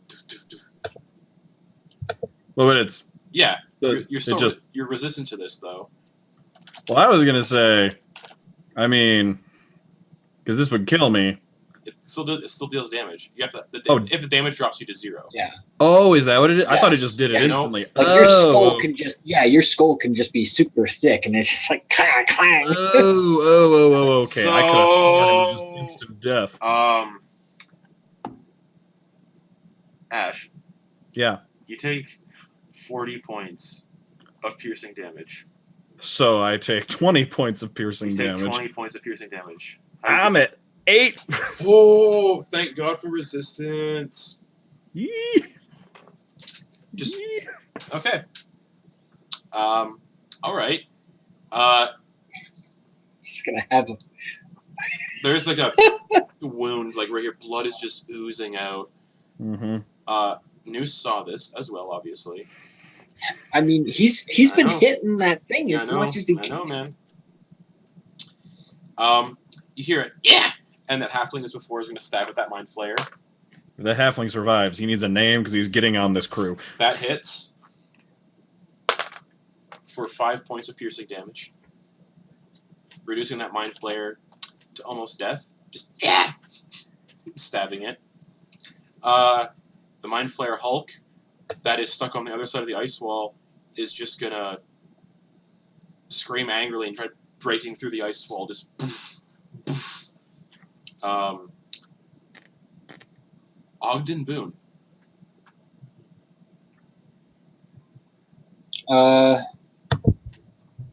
Let's see. What does Ogden Boon actually have here for equipment? Oh, he doesn't have many of those. Crud. Yeah, I mean, he's gonna try again with the thing. There's not much. I mean, he could try doing something else, but it's kind of. They only have to roll a 13 to save on anything. So, Chromatic Orb, 2nd level. All right. Chromatic Orb at 2nd level. Yeah. Are the Mind Flayer and I on the... Natural 1. You're on this side. Sorry, Caleb. If it failed the deck save, it would have been pushed through the other side and you would have been safe. Oh, okay. But it succeeded, but it took 10d6 cold damage, which almost Mhm. killed it. Yeah, Ogden Boon wastes another spell because I suck at rolling. If it makes you feel any better, when I did a test encounter with Ogden Boon, I rolled low for him the entire time and everybody else was doing good. Top of the turn. So Ogden, what are his options for running from things? Like, there's that thing that's levitating, and I Yeah. imagine that's looking at us and about to head towards us. Well, it's looking at everybody that's around, but yeah. Yeah. It's not So Ogden, knowing that he hasn't, I guess, incurred the wrath of feeling a little insignificant anyway, he's going to take his chances and go out on top of the pillar. He'd have to jump out onto the pillar because the pillar is a separate part. Because Ash got onto the pillar the by balcony jumping. then. He He's going just goes out to the balcony. like near the where the hole was. Yeah, just so that he's away from everything else. Even though Irina's around here, I mean, I guess he's just thinking he's insignificant enough that Yeah. All right. she's not gonna attack him. So as Ogden Boon does that, anything else for his turn?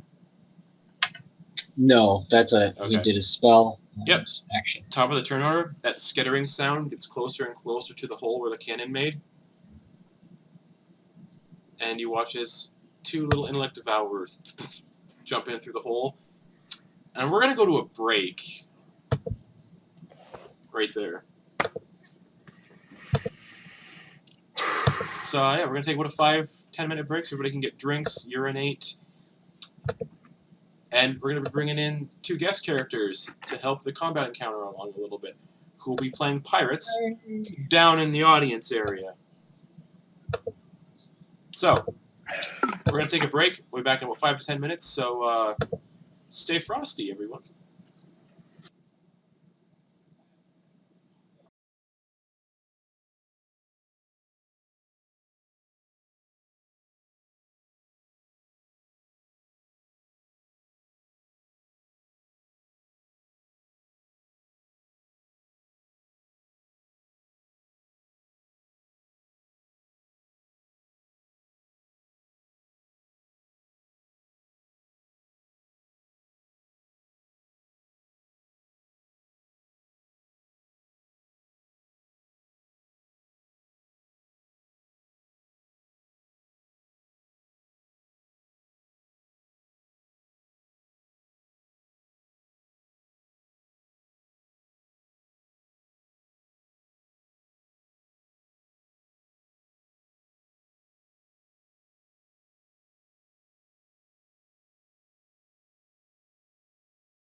What?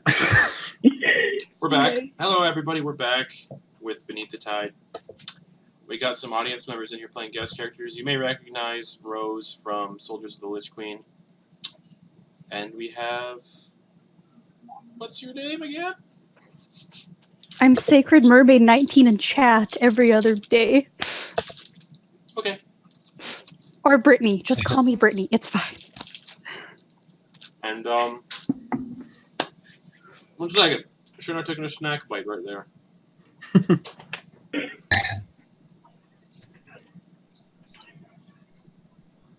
Let's all get drunk.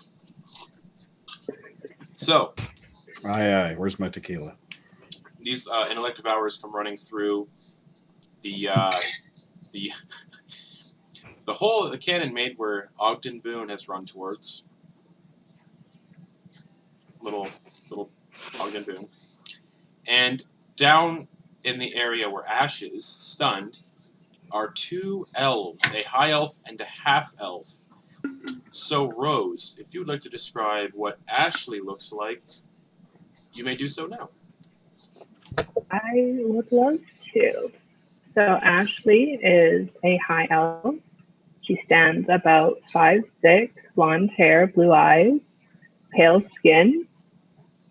She's very fashionable with a red vest and white blouse with a very frilly ascot. And yeah, really, that's it for description. All right. And Brittany, what does Vivian look like? Okay, so Vivian's a bit taller than Lee. She's about 5'7", and she has blonde hair that goes about to her mid-back. It's a little wavy, not too curly though. And she is wearing a leather-ish coat, and she is wearing a very distinct leather hat with a white feather coming out the top of it, and paired with leather boots.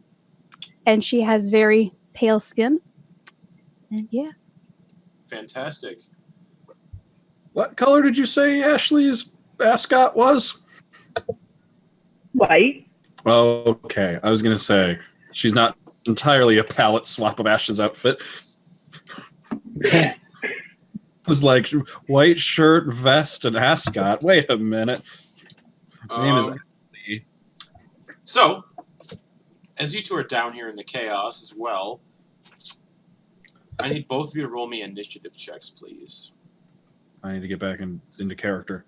Oh boy, we're just getting right into it, aren't we?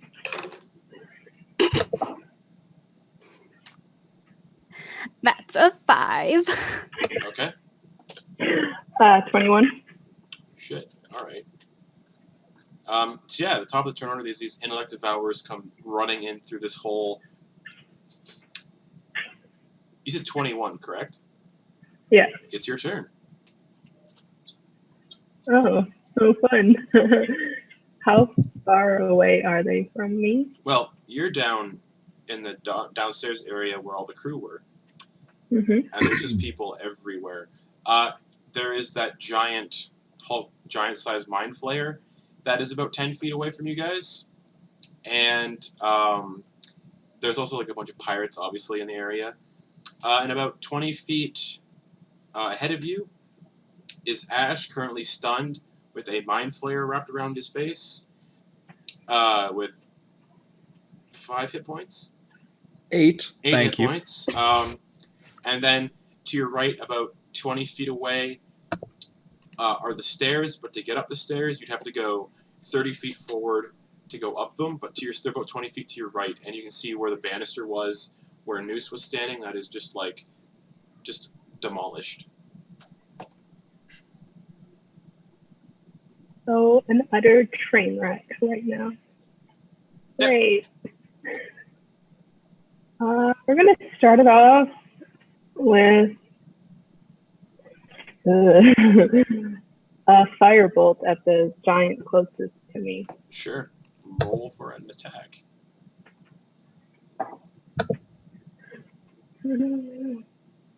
That's an 11. Nope. Doesn't hit. Just kind of like cascades off its chest and just like singes some of the skin, but nothing to really do anything. Nice. You're You're doing great, fine. sweetie. Try and hide in the audience, I guess. All right. Sure. All right. Yeah, you can like scramble around and you can try to get into the mass of people to see if you can hide yourself a little bit. I won't have you roll a stealth check because that would be an action, so you can just try to hide. All right. Anything else for Ashley? No. All right. The Mind Flayer that was levitating up the stairs is going to continue to do so, and it's going to look at Noose. It's going to. Hey, buddy. Oh, hey, man. And it's. I need Noose to make a Wisdom saving throw. Cha.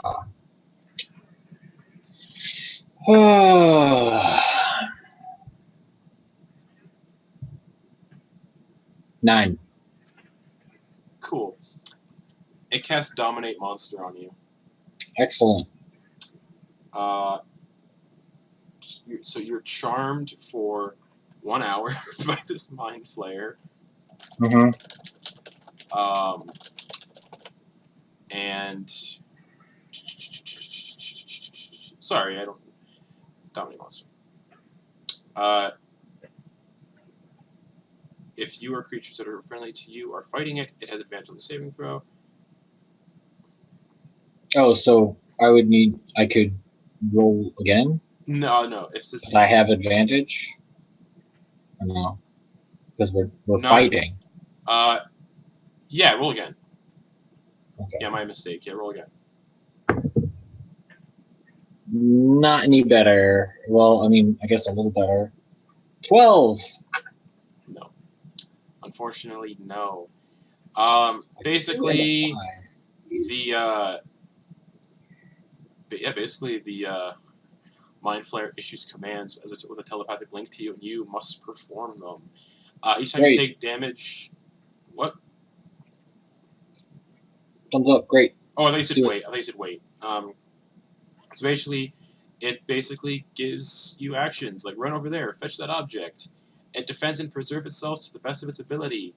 You can use your action to take total and precise control of the target. Okay, I'm just trying to read if it'll do certain things. Okay, cool. So yeah, every time you take damage, then you have to make the saving throw again. And it is concentration. Okay. It's concentration. So yeah, that's its action to do that to you. So with its action, it's gonna say.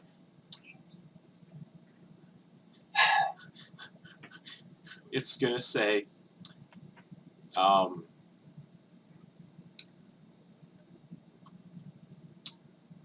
Get us the storm caller.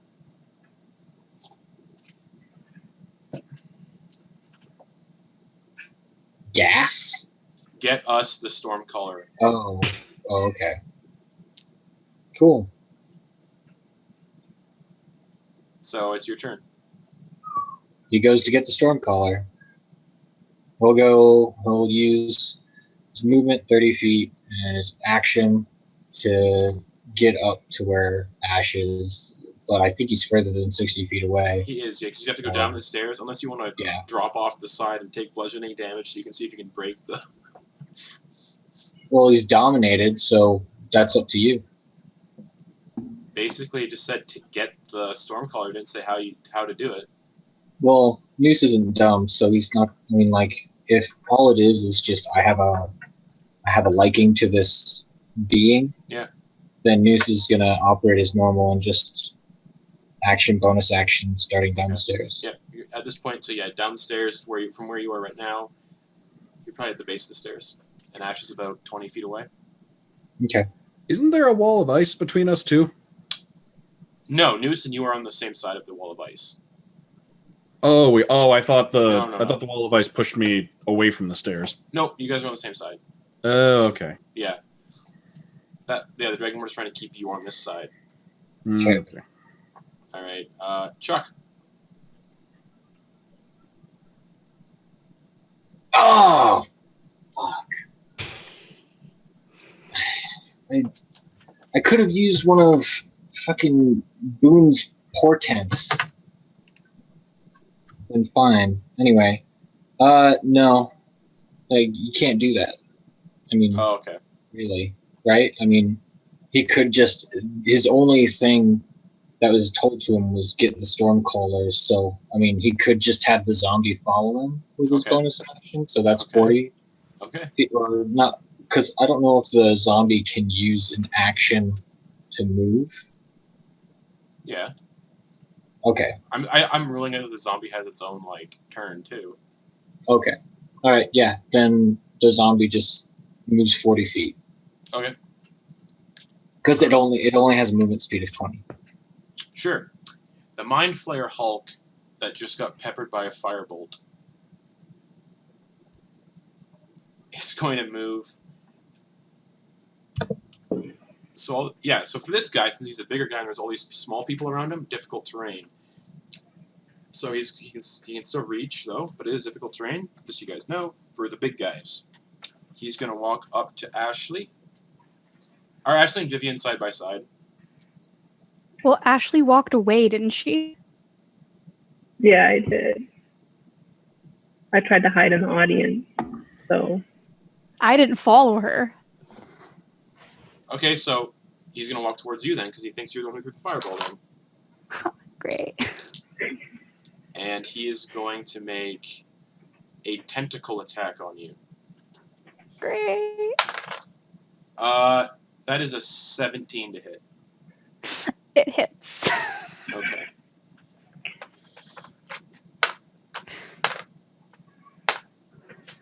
You take 12 bludgeoning damage. Everything's fine. That hurt. It's fine. And, Everything's yeah. fine. Be sure to update that on your character sheet, because you guys are also on the Twitch extension now.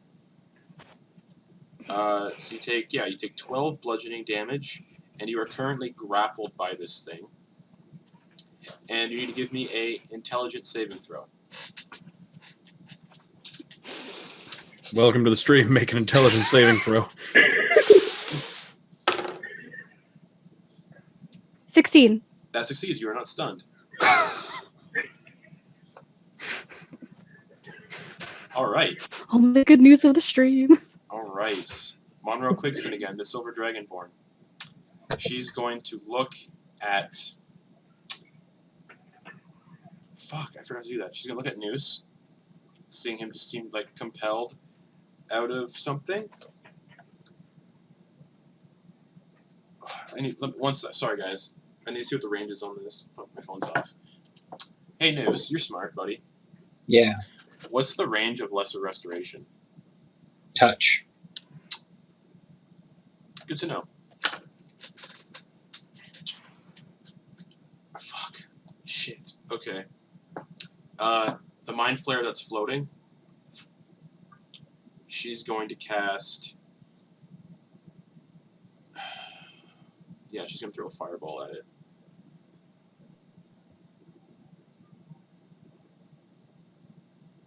Yeah, fireball.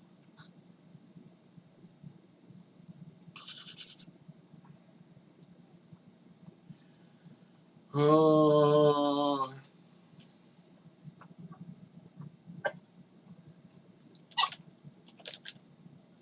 Yeah. Fireball, fireball, fireball, fireball. She's going to cast it at 5th level. Oh, wait. 20. She's gonna throw it up so it kind of like curves where the stairs are, so it doesn't get any of you guys that are in the radius. Just so it hits the Mind Flayer total, and it's, yeah, she's gonna do it at 5th level, so that's 14d6, I believe. Because it's 8d6 at 1st level, and it's increased by a d6. Oh, hold on, no, never mind. Yeah. It's 10d6. I know. Fails the dex save, so it's going to take the full damage of 10d6 fire damage.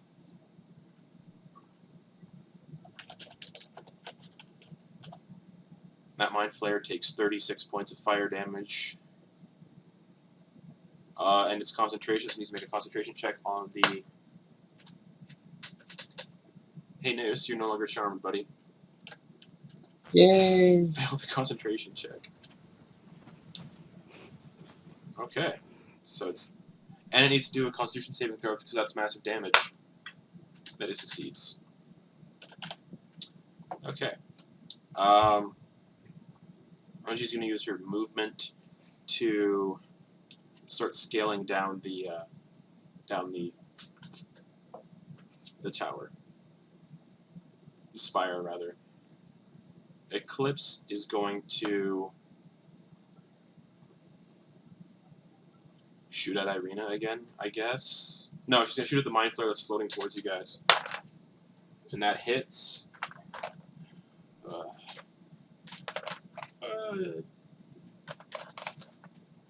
Where are all my dice? 6 points of damage. Okay. Ranged weapon. Sneak attack, I think, because there's no one... It doesn't have any allies around it. And it is a ranged weapon, so I'll say 3d6 sneak attack. Additional 8 points of damage. It's not looking too great, the one that's floating, and the other one is also near death, too. Irina the Red reappears as a bonus action. And she is going to look at the column where all the other leaders are. And she's going to throw some Eldritch Blasts at them. Both miss. Okay. Ash. Intelligence save. All right, you little round piece of plastic. I want you to land on this one. Not this one. I want you to land on this one. I want to be very clear about this, okay?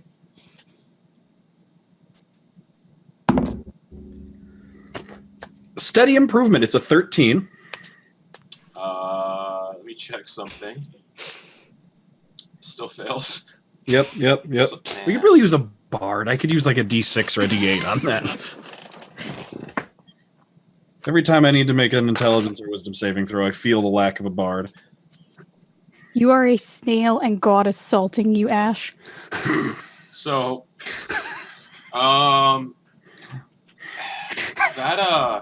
extract brain was a natural 20. Wow. Whoa, overkill. So, 8 hit points there. So, Ash, as you fall back, you feel something happen. You feel an electrical surge, kind of like doof, doof, like the same heartbeat that you saw in your dream. Doof, doof, doof, doof. Noose. You watch as Ash falls backwards, he kind of rights himself again. His eyes glowing blue and crackling with electricity. And you see his trident. I'm so glad this finally happened. You see the trident. This only happens if you drop to 0 or, die. You see the trident get engulfed in the same electricity, crackling blue, glowing electricity.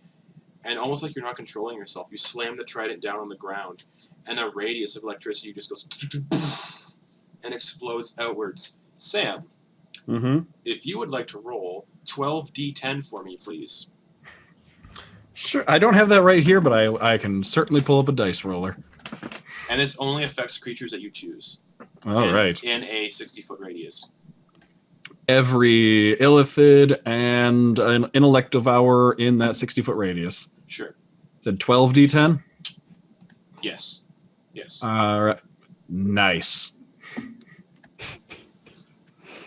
The number, if you couldn't tell from my initial reaction, is 69.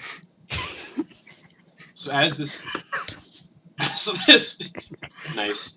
As this blast of electricity goes out, the Mind Flayer that was floating up towards your friends, dusted. The Mind Flayer Hulk that was beating on you, dusted. The Mind Flayer that was grappling on you, dusted. The Mind Flayer Hulk that was climbing up the spire needs to make a Constitution saving throw for massive damage. And it fails. It drops to 0 hit points and needs to make death saving throws. As it falls off the tower, and gets 1 failed death save. Oh wait, no, it's a monster. Never mind, it's just dead. So now, as combat ends, Irina, seeing this, no, combat's not done. Nope, my bad. Ash, wisdom saving throw with disadvantage. Oh boy. All right. Wisdom with disadvantage, Or you no, said, right? no. Wisdom without disadvantage. Okay. That. Wow, where was that? That's an 18. You shrug off the entity trying to take over. That is, you can feel its influence inside the trident. But for some reason, you're still just covered in that electricity. You're just still covered in that crackling electricity. Roll me one of your hit dice, please, as the Stormfather heals you from inside. Ooh, Garrett, what was this motion? You have like A hole in your head. Oh, right. hole in your head. Max. Nice. All right, so that's I'm healing from 0, right? Yes. Okay, that's I'm at 15. It's just kind of like a defibrillator just brings you back. And Yeah. for 1 minute, all of your attacks deal an extra D8 of lightning damage. All right. Also, on your sheet, can you mark off somewhere 1 of 3, please? Okay. Under notes. Or extra. Which means Vivian is no longer grappled as well. So, yeah, Vivian, what do you want to do? There's no more enemies in combat except for the woman who is... fuck, where did I say she... Oh, in the middle of this, top of this spire. She's standing in the middle. About how far away is she from me? She's about 100 feet up.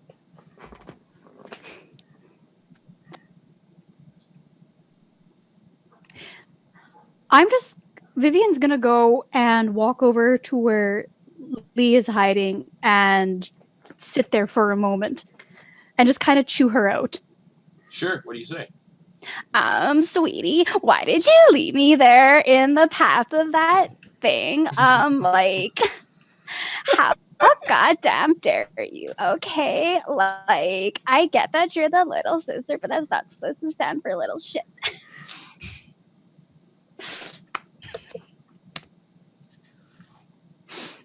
Right? Okay, you have nothing to say. That's what I thought. Oh, all right. Valley Girl Pirate. I didn't know I needed it, but I do. What's Ogden Boon doing? Just laying there, still prone, just like. Yeah, Ogden Boon's just gonna stay there Okay, just like and play dead. He's playing dead until he's sure everything's over. performance check. He's gonna Okay. play dead, yeah.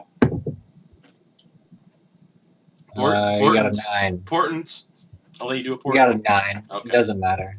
His portents are 10 and 11, so that wouldn't do very much. Oh, okay. All right. Ashley, what are you doing? I'm currently getting chewed up by my sister. Note the matching jackets. Yes. So there's absolutely no enemies other than the one up there. Yeah, Irina Right. the Red. Yep. She's standing 100 feet up in the middle of the spire. 100 feet up, you say? Good thing Firebolt has 120 feet. Yep. Just we're gonna ignore Vivian completely and just finger gun some Firebolts. Sure, roll an attack.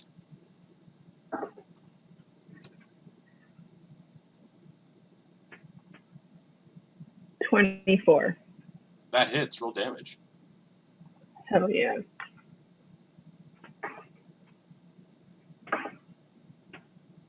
Nine. 9 points of damage. Nice. She's like, "Duh!" Gets hit by it. grimaces a little bit, and she's preparing to do something. You see her hands, they're like tracing something in the air, and there's like hints of like purplish arcane energy as she's tracing the air with her fingers. With that, it's Noose's turn. No longer charmed. Can he get within 60 feet of her? Yes.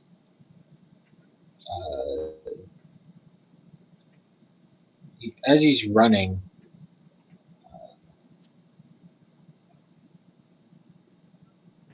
he'll just shout out, Ilyasin, you there? What the hell? No response. "No beat, hold person." Old person? Yeah. And you will, instead of that, you'll do a 10. Because I'm going to use one of Ogden's portals. She fails the whole person. She is currently paralyzed. Is she still on the wall, or what happens when that happens? No, she was in the center of the spire. Oh, okay. So she's just paralyzed up in the center of the spire with the surviving organization leaders just surrounding her. And before Noose ends his turn, he's going to say, Kill her! This arc villain is not good. Cool. You know what we do to arc villains? Yeah. All right. Monroe Quigson. Just hand on her face. And I think Noose is going to appreciate this, and my inner Gorak is going to appreciate this.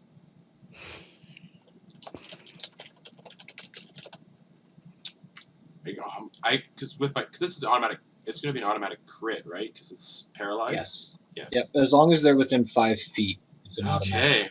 She's going to burn her only 7th level spell slot. Monroe Quigson is going to do that. And she's going to cast Inflict Wounds at 7th level. There it is. So that's 7. That's so 70 plus. It's 3d10 at first level, so it's Plus 8 more. Yeah, that's 11d10. Yeah. so that's 11 times 10 is That's 110. 110. And To then start. roll 11d10. yeah 110. Top 10 anime deaths. How much? Oh! It's 11d10. That's right. That is 61 points of damage. On top of 110. Yes, she takes 171. 171 points of damage. She was at One punch dragon. She was at 160. Oh, wow. So she is dropped to 0, and she just falls backwards. And Monroe Quigson just kind of shakes her hand off. And now, And Noose will be like, yeah, hey, actually, you know what? Let's make this cool. No, palms are on the forehead, and you guys watch as like this necrotic energy starts to like seep out of her hand, and you guys can hear the sound of skull and flesh and brain matter being squished inside the skull, and you just watch as she slowly just squeezes down on Irina's head, and Irina's head just pops and just sprays matter all over the place, and her body stumbles backwards, headless, like flailing around, hits the banister of this test spire and tumbles off it backwards and hits the ground, falls 100 feet, and just splats at Ash's feet. Noose is immediately running over to the body. Of course. I might be in love. And you hear the sound of that skittering on the ceiling, just going in the opposite direction as Intellect Devourers book it out of there. And Noose, you run over to the body. Oh, hold on. And Chuck grabs a passing pirate and like bites down onto his shoulder. Just. Oh yeah, hey Chuck, hey. Take it easy, buddy.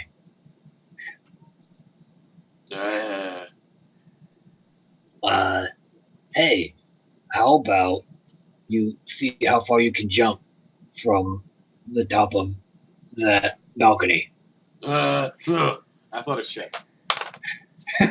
What's that zombie's dex? Oh, it's low. Let's see.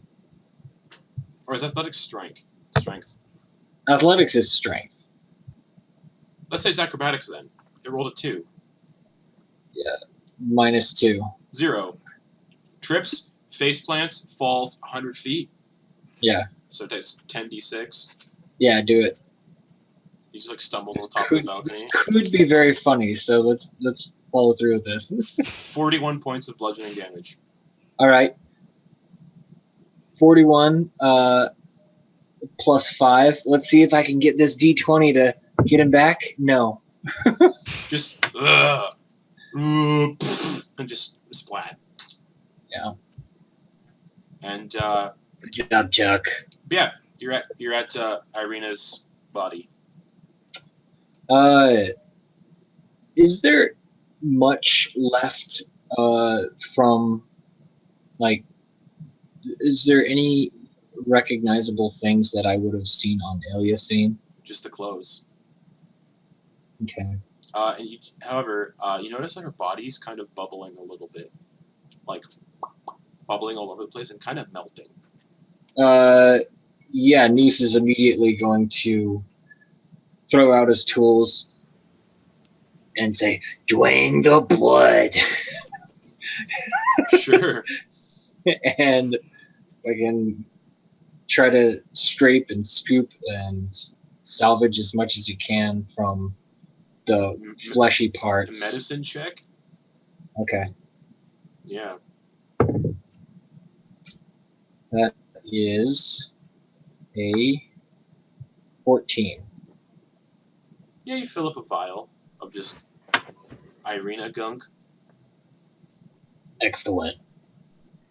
Now, let's see what you got on you.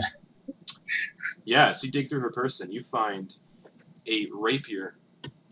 The rapier she had as Iliasine, it's a rapier with a black gold hilt, and the hilt and pommel look like illithid-like tentacles, and the blade of the rapier is also black, pure just black. Mm-hmm. And it is just a reflavored silvered rapier. Cool. And you also find, you know what? And you find her coin purse, which has 500 gold pieces in it. Mm-hmm.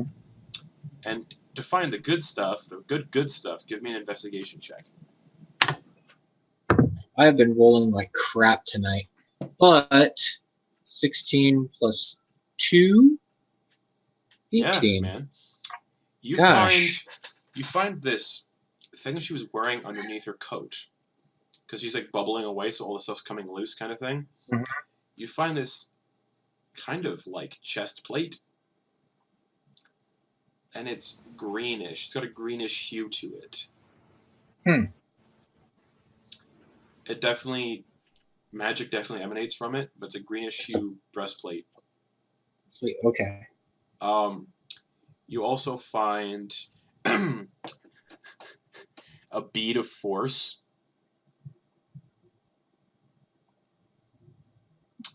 And a feather.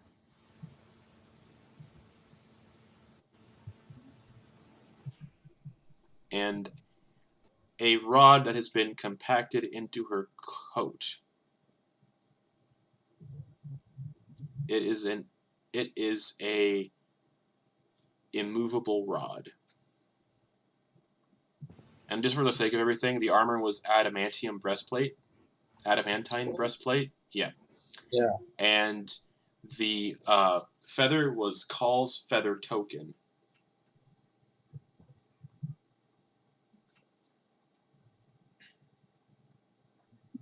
And that is what you find on her. So I'm just, so you're just kind of imagining that Ogden gets up and says, "Oh, Yeah.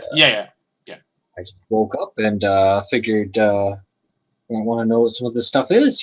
Yeah. Yeah. So he identifies. He's breathing heavy. Yeah. So he identifies immovable rod, which is amazing.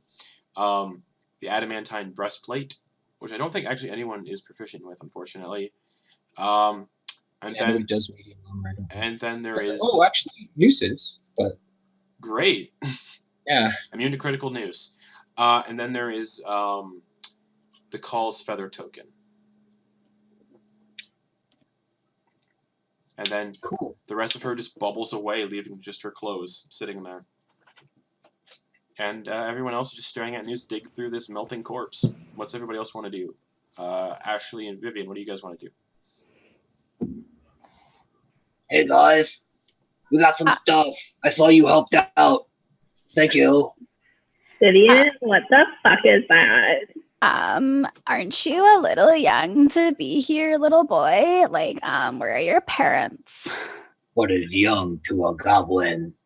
Ugh. Oh my god. Where did they pick you off of the bottom of one of these boats? Ugh. And like, why were you getting that thing's blood? Like, what are you like why? Like, ew. There are so many other things you could pick up. Like the pretty feather, I get it, because like, oh my god, that was gorgeous, but like The blood is kind of like She told me to drain the blood a while ago, and so I took her advice. yeah, that sounds totally fine. Right?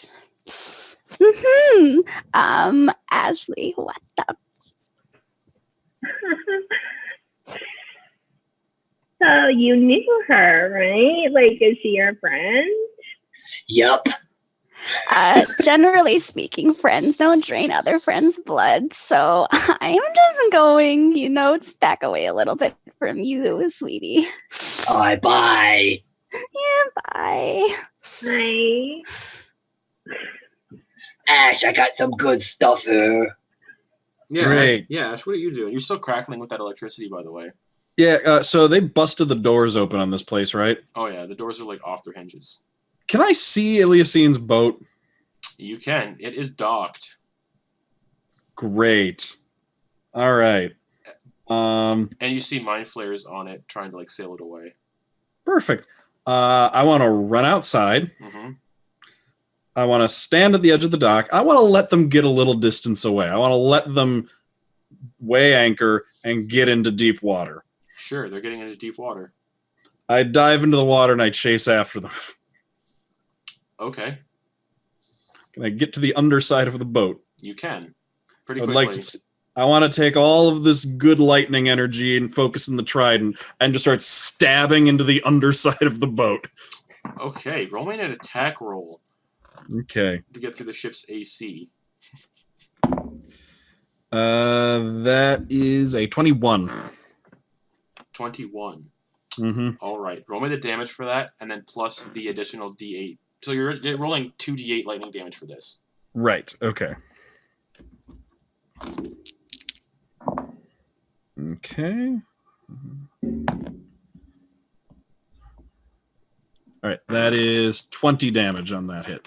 All right. And let's say, since the bottom of the boat is underwater, and we're not doing my max lightning rules damage anymore, let's say it's vulnerable. So we're going to multiply that by 2. So 40. 40 lightning damage. You hit the bottom of the boat, and you watch as it just...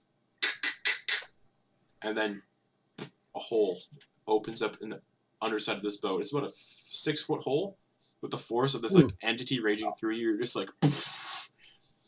And water is definitely just shooting into the underside of this boat. And you see barrels. Like you can kind of see into the ship from here. And you see those same barrels, those purple gel-like barrels that were so explosive on that one ship that you guys saw earlier. And they're transporting these barrels. And you see about 22 barrels. Okay. That stuff burned underwater, didn't it? It does burn underwater, yes. Okay. With the amount of water flowing in, would it be pretty easy for me to just like ride the current into the hold? Yep. Okay. I'm gonna get in there. Yep. I want to grab the... is there like a small barrel? There's one that's like, yeah, like small keg sized. Okay. I want to take it and pull the cork on it. Yep. And then I want to swim back out and just leave a trail of this stuff from the hold of the ship out. Fantastic. Yeah, you do that. And then I want to bring it up to the surface of the... I surface with it. Yep. So, and then I want to I would like to take what's left of this barrel and just huck it onto the ship to try and get a Mind Flayer's attention. Give me a range attack. Okay. Not proficient, right? Not proficient. That's a 14. It hits the deck of the ship and just rolls to the feet of a Mind Flayer, and they're like, "What?" They look down at it. Hey, arsehole! Looks over at you in the ocean, just floating there. You just hit the bird, and then snap your fingers as a spark and plate. A tiny little spark of electricity just hits the trail. Yeah, just aura spark. And then and that trail turns into a 6-foot column of flames, just racing towards the boat. And you just you're just swimming there, a smile spreading across your face as it reaches the ship. And then all 22 barrels explode underneath the ship, and the ship is just obliterated, and just dust from the ship just falls, and ash falls from the ship and just lands in the water. Noose and everybody else, you hear that explosion quite audibly, and you see the explosion from this massive hole in the doors. What the hell is going on here? Like, I just wanted to find somebody, you know, to get us a couple of good things in life, and we come here, and Ashley, what the hell? Do you think this is like normal for Tidesmoot? Like, is this a usual thing? If it is, we aren't coming back again. We should probably see what happened, because, like, whoever did that, you never know. Oh, fuck. Hold on. It hadn't gotten far away from the dock, though. So, I let it. I would have let it. Okay, I was going to say, because there have been other ships that would have been taken out on that dock. Yeah. No, I wanted to Alright. make sure it got far enough away so that Okay. it would have been harder for them to swim back. Okay, yeah, so the entire ship is just decimated. And you're just floating there as little bits of debris just rain around all over you. And then I zip back. And then that's when you feel like the power of that, whatever that was, just leave, and you're back to feeling like normal Ash for the time being. Whew. But because of that, though, you do take a level of exhaustion. That makes sense. Yeah, I'll zip back under the wall. I'll just hang onto the trident and just basically limply let it drag me back to the Tidesmoot. Okay. Noose will just be waiting for him. Yep, you see him coming up out of the water, the explosion and the flaming boat just burning on the ocean. The Illithid has been destroyed. And the Arch Villain has been killed in her first appearance. Second. We saw her on Harrigan's Wharf. But it's good for Ogden Boon. Noose, you see Ash coming out of the water and walking back towards the tower. I failed again. What? I thought you died and it was all my fault. No, I'm fine. Really. You're not fine. I've got a bit of a headache, but aside from that... Yeah, there's just like a hole right here with like blood trickling out of it. Mixing with the water, so it's just running. Just my face is just red. Well, it's still...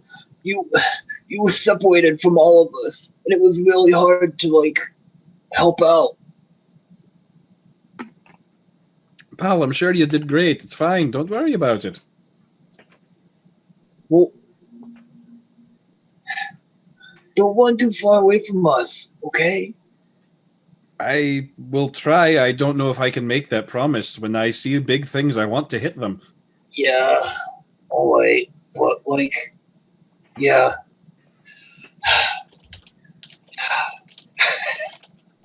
And Noose will just be exasperated. He's about as tired as everyone else. Come on, let's go find that stabby halfling and see if he survived. I think you two will be friends. There was a stabby halfling. Hey, he kept coming up and stabbing Mind Flayers in the ankles. I didn't see him. He was. I want to be friends with him. Let's go find it. All right. Let's go yell at every captain that wasn't that Dragonborn that was incredible. All right, so you make your way to find that halfling. Yes. He's sitting there with his little knife, and he's stabbing one of them. Well, no, all the bodies were like disintegrated. He's sitting there, picking his fingernails with that knife. He's got bushy red hair. He's got a long red beard that's kind of been like braided into braids. One of his eyes is got a purpley iris. The other one is kind of just like opaque and looks like he might be blind in that eye. And he looks like he might be pushing like 100 years old. Hey there. Oh, hi, what's going on? You have a crew? No, I don't. They all died. You did there's some good knife skills you had there. Thanks, yeah, I like to stab stuff. You know, the crew of the Void Maw could always use someone who likes to stab stuff. You paying? As well as anybody else on the ship is getting paid. New says we are paying. Okay, well, my name, they call me Gunnar. Gunnar. All right. But you can call me Gunnar. Seems reasonable.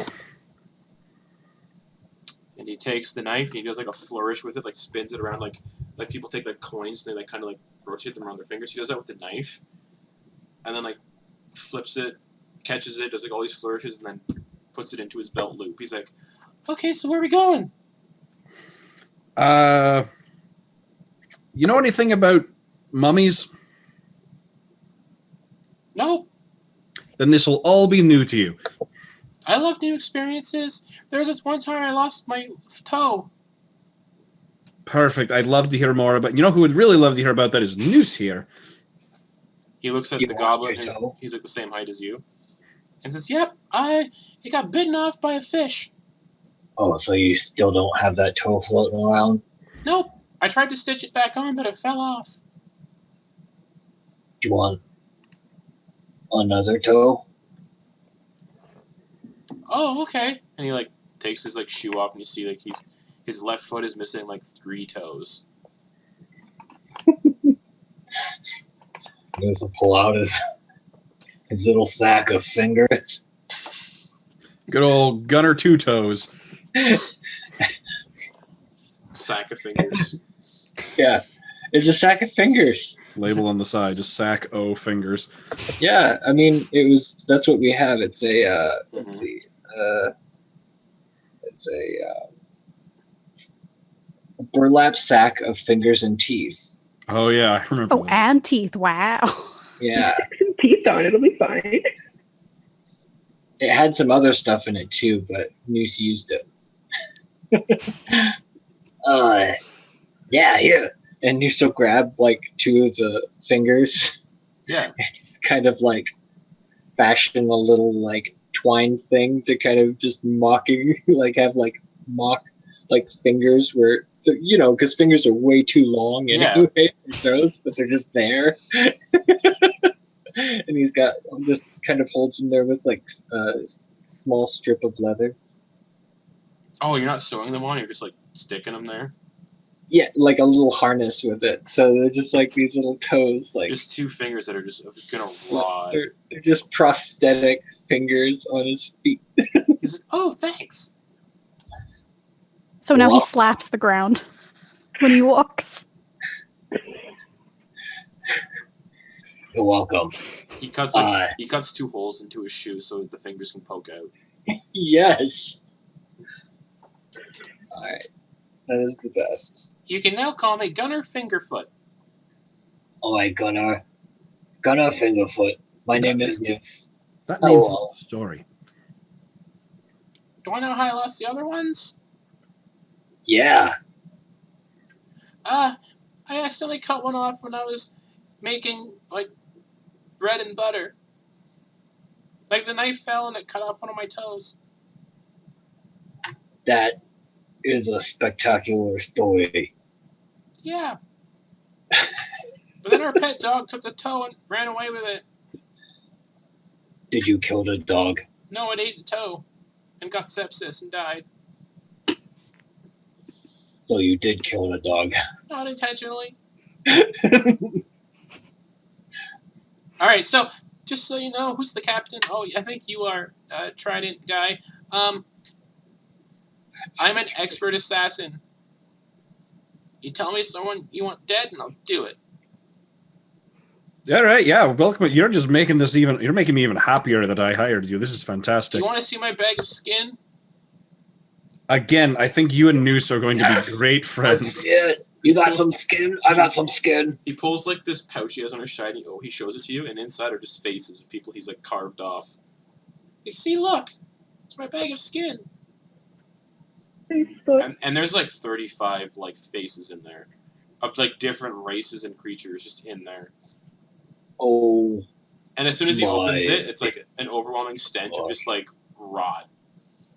The flavors are strong in this air. I think you and Noose are going to be best friends, and I should go somewhere else. And at this point, the Silver Dragonborn, Monroe Quigson, walks over and says, "So, I guess you were right." Yeah. And at this point, her raven reappears and just like, "Psst, yeah, they're right. They're right." And she's just like, yes, I know. I guess rewards are in order, I guess.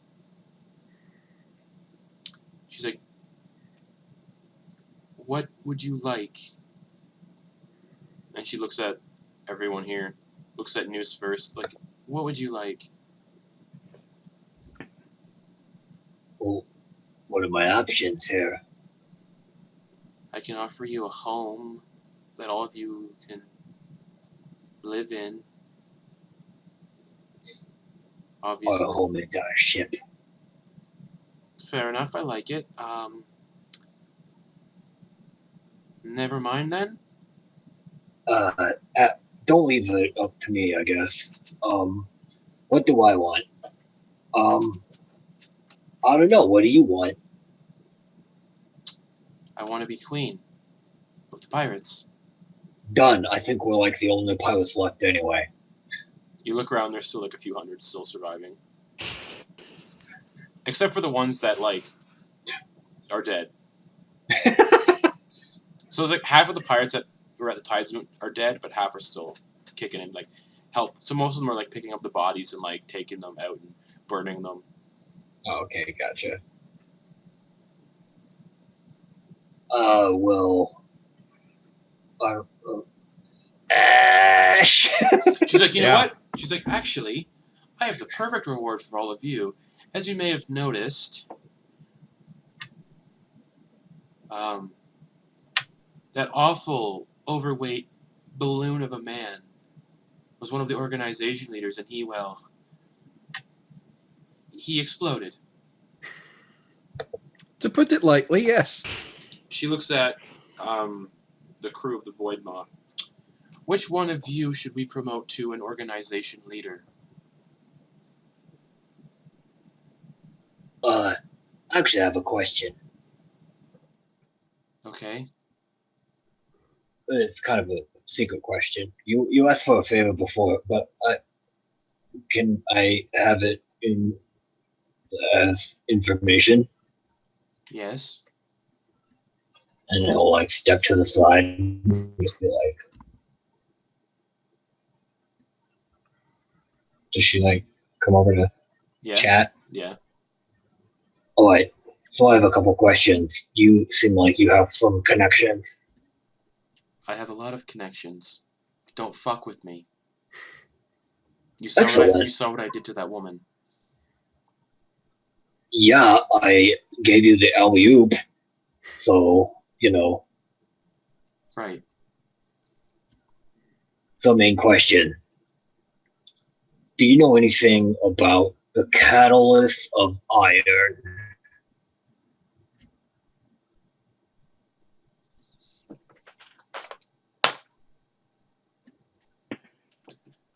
Not at all. And you can tell she is not telling the truth. Okay. Oh, all right. That's okay. All right. No, we're good. I'll give you a piece of advice, though. Don't ask that question anymore to anyone. Yeah, sounds like a plan. I can totally trust you. Right. Any other questions, little one? Nope. I'm all good. You're great. That was a good hand thing you did there. Thanks. What's it called? Inflict wounds. That's a good one. I'll have to keep that in mind. Right. Anyways, Ash, is it? Yeah. What do you think of my offer? For one of us to become the organizational leader. Or you nominate someone else to fill the void. Would said person get that guy's ship? You would continue to have your own ship. His ship would be added to the tower. What if the person I pick doesn't have a ship of their own and needs one? Then I guess they would get his ship. All right. I'm going to turn to our kobold guy. Oh, yeah! He's right there. He survived. What is his name again? Malon Grassblade. Yeah, Malon. Hey, Malon. Yeah, what's up? You ever want to be a pirate organization leader? Yes. Ever since I started. All right. Say pretty please to the lady. Pretty please? I guess. Fine. Malon Grassblade. You are an organization leader. What do you want to call your organization? Oh, perfect. I don't know. Take some time. Think on it. And remember, you owe me. The tumultuous beef. No. Yeah, you got this, Malon. Trickster's Sorry, I have a list. It's hard to talk. Trickster's Brigade. That's a good one. And she's like, Trickster's Brigade. Okay. And what do you want to call the headship of the organization, the mothership? Oh, that's easy. The Kobold's Cradle. And she's like, all right, just go get the ship and it's yours. Do you have a crew? I do. The 4 surviving kobolds of my original crew. And he takes the last 4 kobolds you guys had left, and he looks up at you, Ash, and says, The pleasure was all mine, Captain. Just remember who got you where you are next time I need a favor. But now I'm one of your bosses. Yeah, remember who put you there, pal. She did. I can change my mind on this. she's like, actually, I've already filled out the document. When? You were standing right here. I didn't see anything. Well, whatever. And he's like, well, I'm taking my crew, the 4 of them that are left, because you guys suck as pirates and you killed most of my crew. I mean, we didn't kill them. Mind Flayers killed them. But you pissed off a Mind Flayer queen and she killed my crew. Can Ashley and Vivian hear all of this? Yeah, you guys are sitting like right there. So like, excuse you there, sweetie. I don't know if you saw, but like Pitchfork dude here, like killed that entire ship. So like, I'd like watch who you talk to. Your voice hurts my ears. Sweetie, your complexion hurts my eyes. You could break a mirror. Get him, Vivian. You know I'm an organization leader. I could send you 2 to death right now. Oh, sweetie, I fear no god. Anyways, thank you, Ash. You're welcome. I didn't know you had a pitchfork. Yeah, I was. He looks up at Noose. Noose, it's been an honor and a pleasure. Yeah, buddy. Yeah. You know what? Yeah. Here, let's have a drink. Okay. This is a toast, and I'm not gonna pour a lot because it's very potent. And Noose will take a little splash of the kelp rum. Yep. And be like, cheers. Cheers. And and he's doing this and kind of walking with him a little bit away from the group. Okay. When I say a little bit, I mean like definitely out of speaking earshot? distance. Yeah, for sure. Yeah. Hey! And then goes to the clinks. Yep. Shoot him. Yep. And Constitution save for him. yeah. He's fine. Okay. I'll do it. I imagine Noose would need to make one as well. No, because Malin's never drank alcohol before. Yes, he has. He was super drunk on the island. That's right. Yeah. Yeah. No, he's fine. Okay. All right.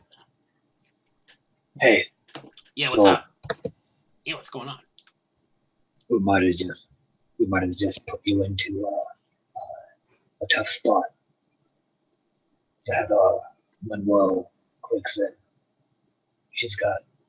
I'm pretty sure she's got connections to the catalyst supplier. So, be safe. I'm always safe. That's right. I'm Malon Grassbladle. That's right. Ah! So that everyone can hear. Like doing stuff in the distance. So. And he's like, well, I think you should take this. And he reaches into his little coat, his little kobold coat. And he pulls out a little stone. Oh. And it's got your face painted on it. Oh.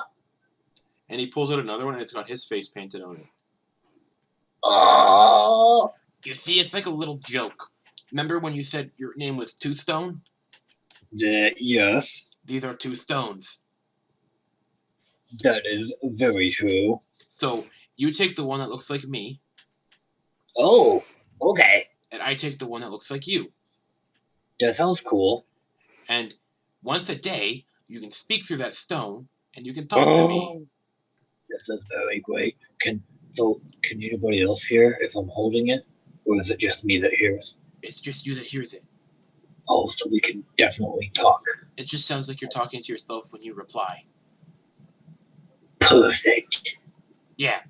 They'll probably think you're talking to that little guy you like. Yeah. All right. Well, good luck, Malin. We'll keep in touch. And then he just opens his arms for a hug. And Noozle, bring it in, buddy. He like, and then he turns around and takes his 4 kobolds and heads towards the new kobold's cradle, out of sight. Noozle's just waving the whole time.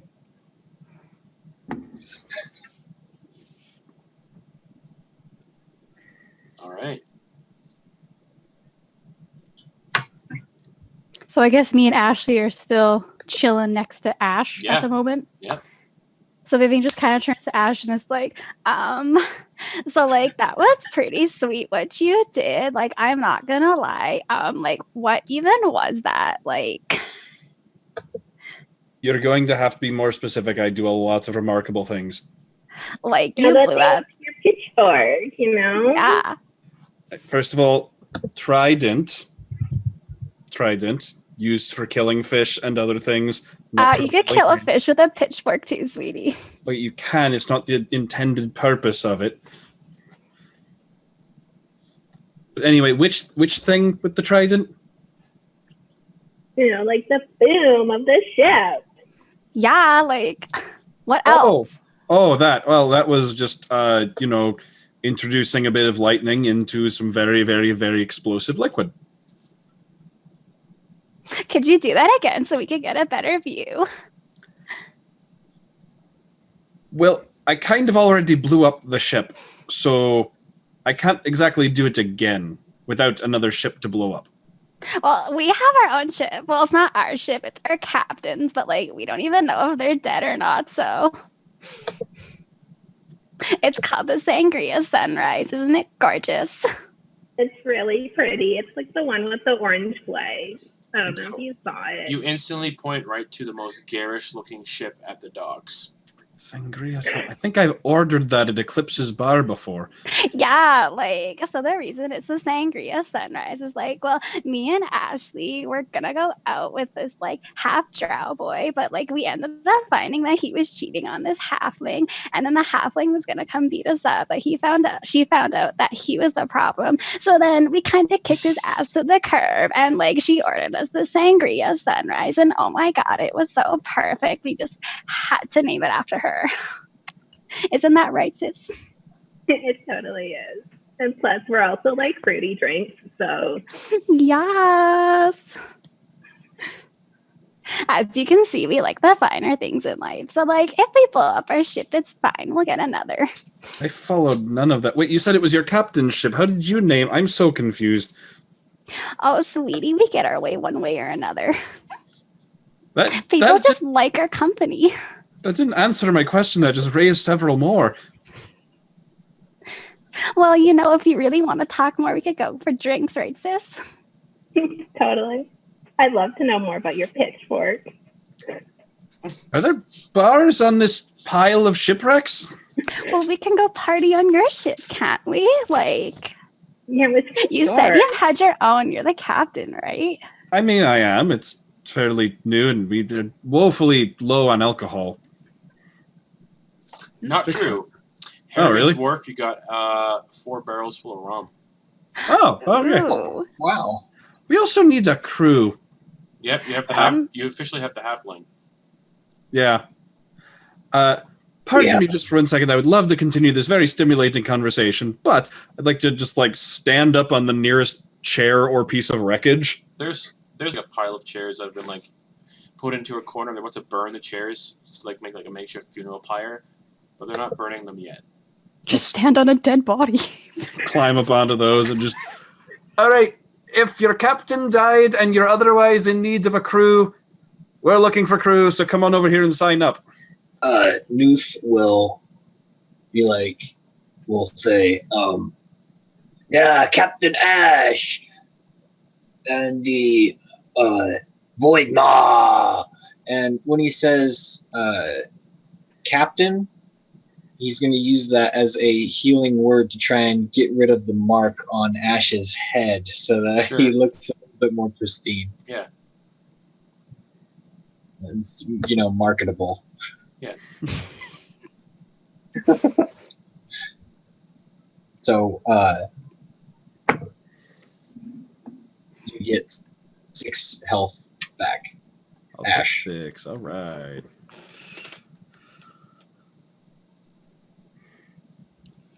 All right. I'll just say, applications will be taken on the ship. It's the one with the big giant mouth eating the sky on the sails. You can't miss it. Oh, you mean like mine? And that turtle with the 2 peg legs approaches, the one who has the pirate ship that's a mimic. He's like, Aye, just like mine, the mimic on the sails. I'm so happy you survived. I am too. you think Are you looking? No. Are you looking to join our crew? I am a captain. I'm not hearing a no. No. Bessie would not be happy. All right. Well then, sorry you're not invited. Back to the Void Maw, everybody. And he's like, before you leave, he's like, All right. Hank, take me away.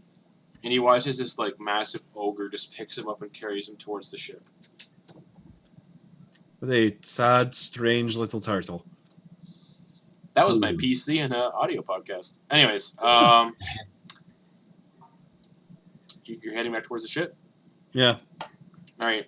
As Noose, you're obviously following. Mm-hmm. Ogden's Eclipse are following. Ashley and Vivian, what are you guys doing? Do we actually know if our captain's been TPK'd? Give me a perception check, both of you. That would be funny if it was the zombie. I'm not good at those. What did you get? I got a 16. I got an 11. Okay. Okay. Yes. The 16 probably sees your captain. Would you guys like to describe what your captain looks like? I don't remember if you guys made the captain or if I did. So, like, he's this tall, dark, handsome human. Like, you may have heard of him. Yeah, they've His definitely name- heard of him. His name is Captain Phil Swift. Like, That's right, Phil Swift. I remember now. You definitely see him. It looks like he's taking a nap. how far away is he from us? He's inside the building, kind of near the balcony, laying down, sleeping. Hey, sis. Mhm. Do you want our own ship? I think it would be pretty cool to have our own ship. Well, the captain's either sleeping or he's dead. So, like, if he's not sleeping, we could just have a little stabby little accident. No one would know. Like the dude said before, it's the Tidesmoot. This happens all the time. Yeah. He Or should just have not, like fallen on a knife. or we could accidentally fall with the knife in our hand. It's fine. I like that one. The Dragonborn Okay. that's standing right there is like, you're plotting to kill your captain. Sweetie, we're not plotting. We're musing. It's two different things. She claps. Can't you take a joke? She claps her hands together. Zone of truth. Oh, what is that? Let me look it up real quick. Remember, I played like one game, so. A charisma saving throw. Thank you, Garrett. I'm really good at those. Sweetie, you're so charismatic. I really am, aren't I? That's a 6. That fails. I got a natural 1. You both fail. So, it's a 15-foot radius sphere. On a failed save, a creature can't speak a deliberate lie while in the radius. Affected creature is aware of the spell and can thus avoid answering questions to which it would normally respond with a lie. Such a creature can be evasive in its answers as long as it remains within the boundaries of the truth. So, she says, so, were you just plotting to kill your captain? I believe I wasn't. Vivian was because it was her idea. Oh, thanks, sweetie. Yeah, I kind of was. Because, like, here's my thought process. Okay, sweetie, like, if we have our own ship, we could probably help other pirates like Ash. And, like, if he likes us, maybe we could get onto his ship. Because, like, we really want to get onto his ship because it's kind of better than the Sangria. All right. You don't want to hear the rest of our story? Fine. I'll give you... I want to hear the rest of it. I'll give you your own ship if you shut up. Yay! She's like, oh my god. She's like, just wait till the morning and I'll have your ship ready for you. Okay, but like, can we still go party with like Ash for a bit? Because like, we really want to go party. I don't care. Yay! And she just pinches the bridge of her nose. Well, Dragonborn, she tries to. The area where her nose bridge would be, she just rubs her snout and then just walks away to help clean up the bodies. And she picks up your captain who was sleeping in the corner. And he looks like he fell off the balcony and broke his neck and got shot in the face.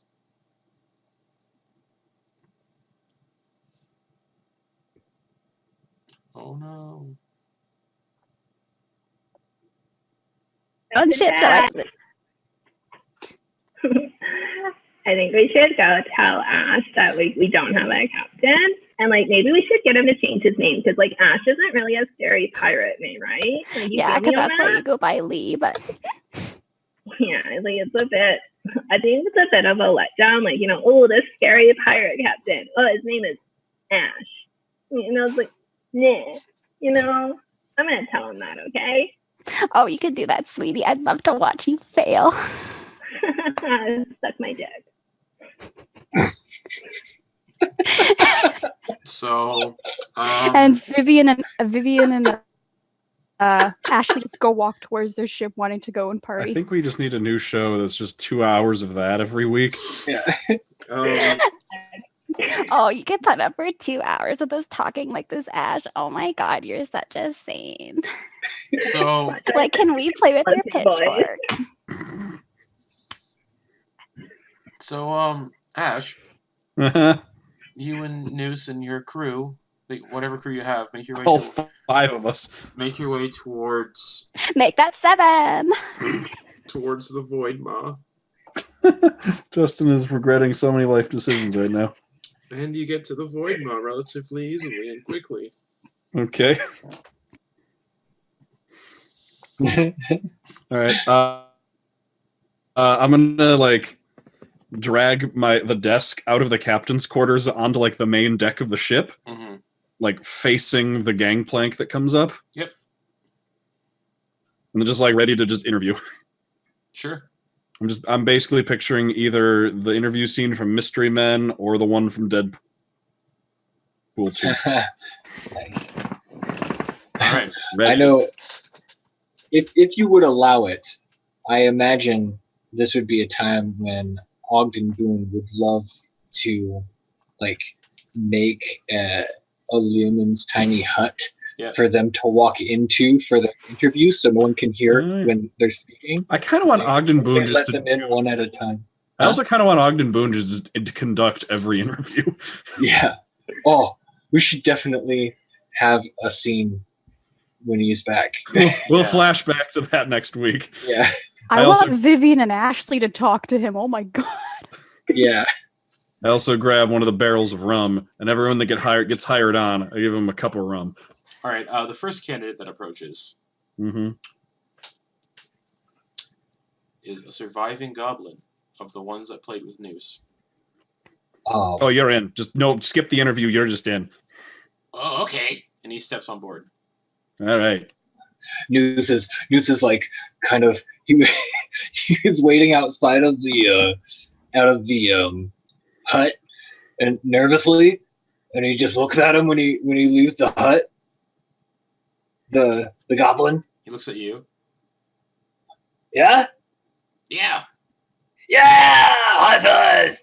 And he pulls something out of his pouch. And it's Wilson. You found him. And he passes the head to you. Just. And Noose won't even catch it. He'll just kick it up into the air. Dexterity check. Check. That is 15. You kick it back to him, and he's going to kick it. 9. 9. He kicks it, and it hits the rum barrel and knocks the rum barrel into the ocean. Just. Uh-oh. He's like, that was fine. It was a big, full barrel. How hard did he kick that head? Hard. Yikes. You better lay low, buddy. Thanks. I forget What's what your name again? I forget. Okay. I'm gonna call you Grump. Grub? Grump? Grump? Grump. Gwump? Yeah. Is that Gwump or Grump? It's Grump. Yeah. But is it Grump Gwump or grumpy? Yeah. Like grumpy? Is it Gwump or Grump? Noose will just say Gwump. Okay, I'm Gwump. Yeah, Gwump. He looks at Ash and yells, "My name's Grump. My name's Gwump." He's in that hut. I can't hear you through the bubble. Gwump. Gwump. Noose, is he speaking Goblin? What does Gwump mean? Noose will say, Noose will stick its head in and just be like, is like grumpy, mad, angry, grumpy, grump. Yeah, Gwump. Great. Go back inside. The next candidate Okay. is 8'1". Oh, hi. Black, Uh, covered in hi. long hair. 2 very large Texas Longhorn-like horns. However, the one's been broken off, so there's no one there. aren't you a big fellow there? Have a seat. Have a seat in this beanbag chair there. Ogden Boon recognizes this Minotaur Oh, as the one that was giving him dirty looks in the Tidesmoot. And he just looks down at him and is like, I don't sit. I stand on the graves of my enemies. well, no mind reading needed there. Why would you read my mind? I would kill you if you read my mind. I'd break your skull and drink out of it. Well, good thing I didn't. Ash. Do you know how to work sails, navigate, cook, swab a deck? They don't call me Skullfucker for a reason. That really doesn't answer any of my questions. And again, only raises several more. I can cook. I've cooked human before. Not a fan. I can raise sails. Look at these guns, and he like flexes his arm. Right. Okay. It's still an ongoing application process. So we'll get back to you. That's a no, isn't it? It's again, we're taking in a lot of applicants. You can't say no to me. I'm a Skullfucker. I'm not saying no to you. I'm saying we will talk to. We will reply back to you later. I know where you live. Well, It's a boat. Consider yourself, on hold. All right. Fine. He walks to the end of the dock and just falls into the water and wild shapes into a dolphin and just. I did not see that coming. Shoulda read his thoughts. Maybe. I'm also just not really keen on letting someone named Skullfucker near my food. the next candidate. Point made. Are Vivian and Ashley on the dock? Yeah, you guys are like in the lineup. I'm just picturing this line of weirdos just stretching down the side of the ship and down the docks. The next candidate is the one I am so excited for. Is a small gnome, about 3'4", wearing a long sort of like tattered red cloak, a lot of holes in it, like moths have been eating away at it. He's got a really big straw hat on and a piece of wheat sticking out of his mouth. And he approaches and goes, "Well, hell, is this the recruitment of this here ship?" Yes, it is. Yeah, have a seat. The seating is very pleasant. You didn't by any chance eat a magic fruit, now you can't swim but your limbs stretched. Is that by any chance, did you? I don't get that reference. Alright, fair enough. And he sits down and goes, "Well, what's the process? Got any questions for me?" Well, what can you do? I can make On a ship. I can make salves and herbs, and I collect herbs. I'm a gardener. I can garden. Alright. I have potted plants I bring with me everywhere I go when I speak to them. You know, we don't have literally anyone to navigate or steer the ship, but what the hell? Sure, we can take a gardener. Do you are you experienced at all with alchemical arts? Nope. Okay. I got Alright. like no experience on a ship at all. Herbs, though. Like, it's a good That feeling. sounds good for cook, right there, Ash? Well, they're not exactly cooking herbs. Yeah, I think we'll keep him under the kitchen. He should work with Noose. All right. Any of you ever try well, these things called Fey mushrooms? No. Would Ogden have? Does Ogden do drugs? I imagine, based I on always assumed, but based on what Caleb had revealed about Ogden, or what Ogden had revealed, kind of, is that he definitely was in crowds that would do that. Like, I imagine, based on my impression, Ogden would be someone that he wouldn't do a whole line of coke, but he'd take a bump. he wouldn't do a whole line of coke. Well, Great way to start a description of somebody. I'll be honest. I'm only here to sell stuff, like sell my wares.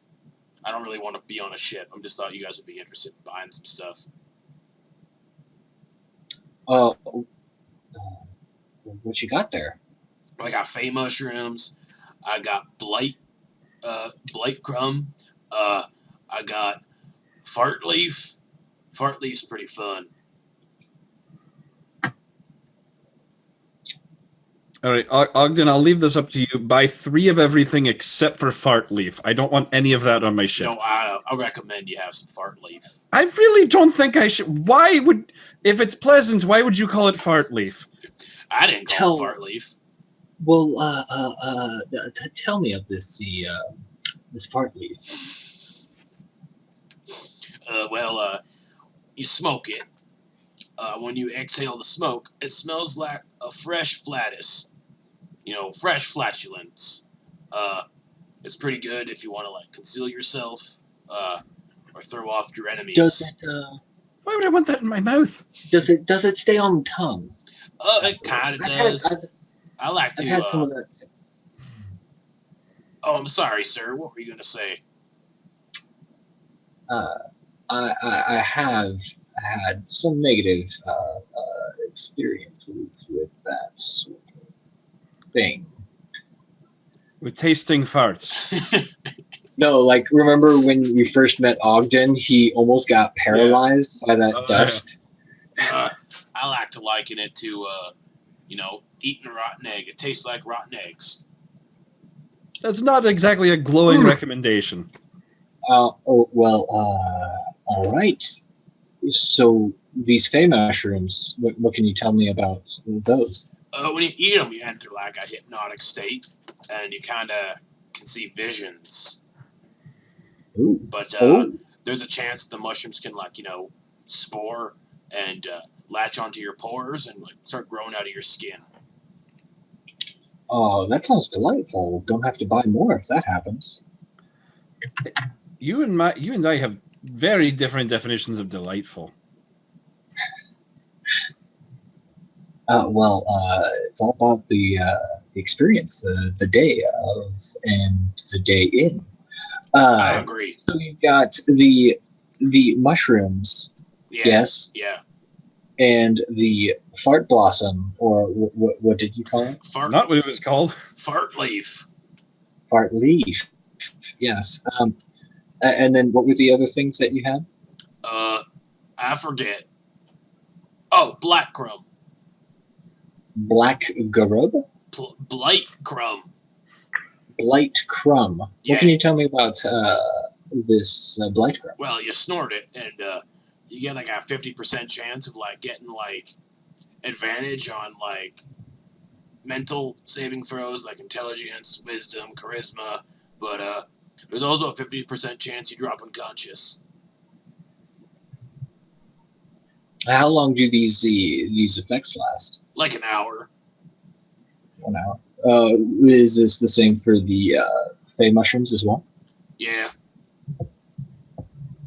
Thank you, sir. You literally enter trance-like state, and you can't be awoken for an hour by any means other than some magic. That's very interesting. Like, one time I did a dose, and I saw a vision of, like, this castle blowing up and a giant squid creature falling out of it. I imagine it was very vivid. Yeah, it was like a jungle around it, and, like, there was these people running towards a ship. It was crazy. All right. Well, if that's all you've got, how much for one, or how much for those items? Well, the bag of Fey mushrooms is gonna run you 500 gold. The blight crumb is gonna run you 200 gold, and the fart leaf is gonna run you 2,000 silver pieces. They're highly sought after. I can assure you of that. They don't call me the snake oil man for nothing.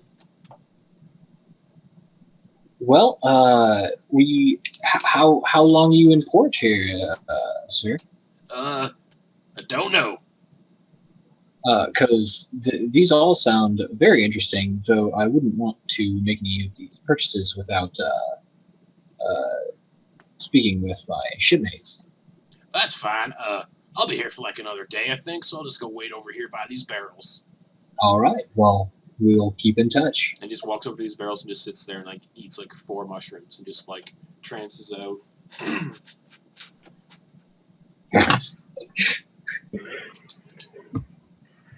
All right. Ogden Boon will just look at Ash and be like, ooh.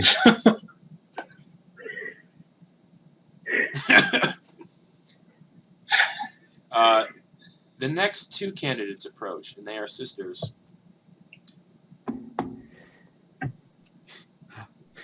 So they come into the fuchsia bubble filled with smooth jazz and beanbag chairs. Ooh, have a seat, ladies. Oh my god, like, I love this vibe in here, don't you, sis? It's very, what's the word for it? What am I looking for? Very quaint. It's perfect. It Like, reminds oh me my of- god. So, like, Make yourselves Ash. comfortable. Don't mind if I do. we can sit anywhere, right? Well, we have a lot of bean bags for you to choose from. Yes. Ooh, these look so comfortable. Oh my god. And Vivian just kind of like flops back into one, just kind of like gets eaten up by it.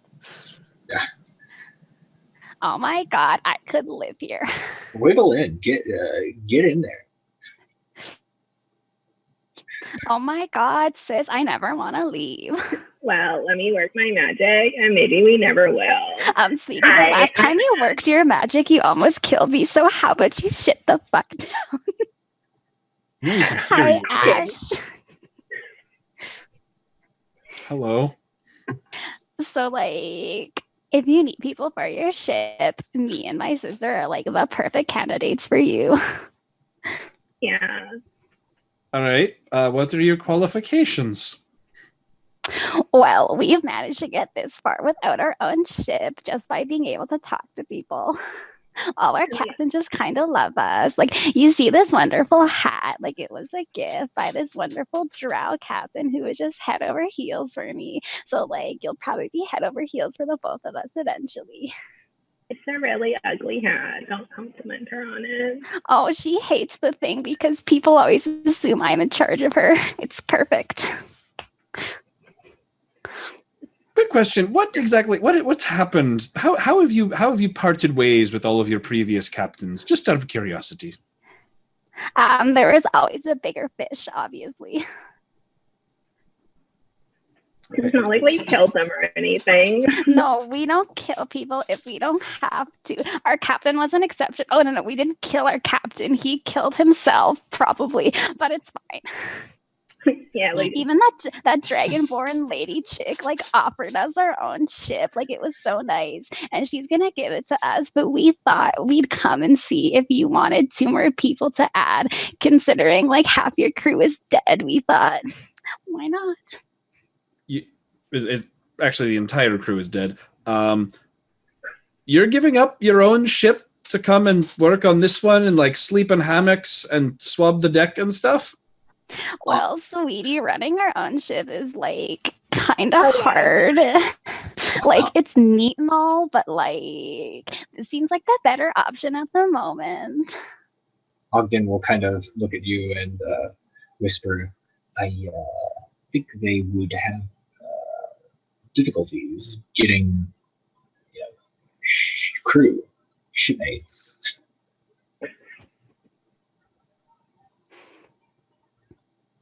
Like, so if you want like other skills too, like I'm a fighter. I'm a lover and a fighter, but mostly a fighter. And I can set things on fire. But she kind of failed the last time, so don't count that. Right. Generally speaking, though, we make like the perfect team. Yeah. All right. Well, it's still an ongoing application process. So, why don't you go out and see Noose for some of the complimentary rum? Oh my god, can we party with you though? Like the news guy kind of gave us the bad vibe because like he was going after the blood from that chick who said he said she was his friend, but like who steals friends' blood. We And, like, are never you sure steal he's not a your blood, child? Ash. I'm not sure of that. It was a very complicated situation. We did know her. She used to be a Mind Flayer. She stole our old boat. We have some history. We'd never steal your boat. We would leave our own boat for you. See, I want to believe that. Something tells me. Ogden will actually cast Detect Thoughts. Penny for your thoughts, because that's all that bitch is worth. Which, Fun fact. if you've been keeping track, Justin, casting Detect Thoughts will give him a first level spell slot back. Cool. Fun fact. Want to know what the material component for Detect Thoughts is? What? Fart leaf. No, it's a copper piece. Like, actually, it's a penny for their thoughts. Thoughts. Yeah. Bam. So it's his. So yeah, he casts. So what? Don't. What level spell slot does he get back after that? First level. Okay, so he's got three first level spell slots left. Yep. So what you guys were saying.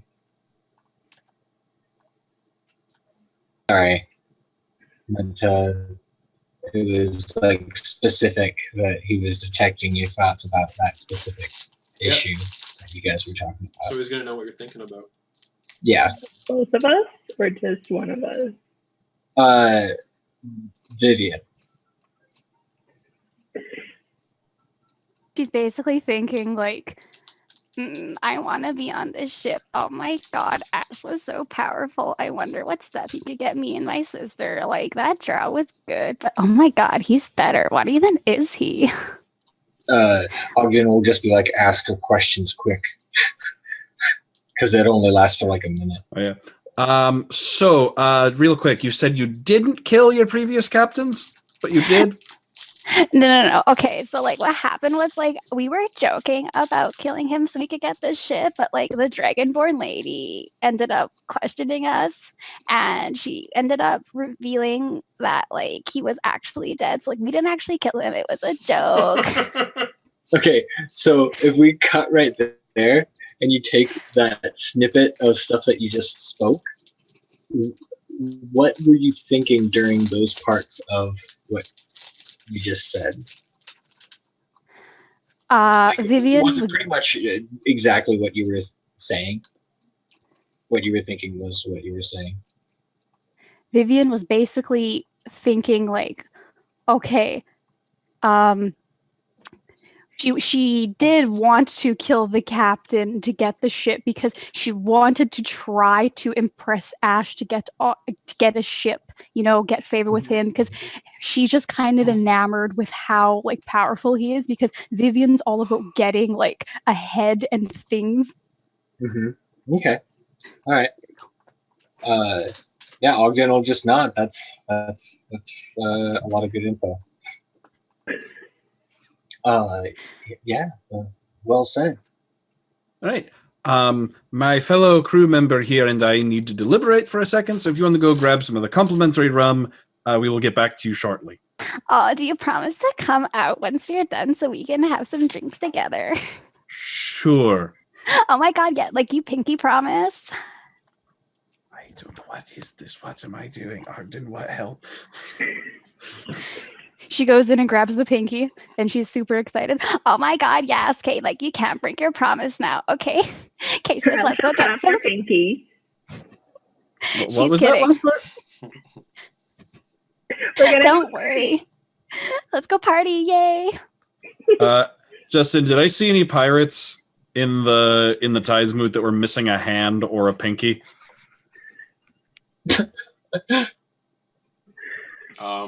History check to see if you remember.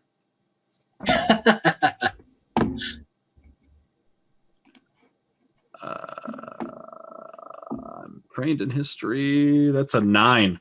Nope. All right. Great. Fantastic. Whatever that just was. So the two of them just, go onto the deck of the ship, I guess, and Ash. Yeah. They were definitely thinking about killing their previous captain. See, that concerns me. Yeah, but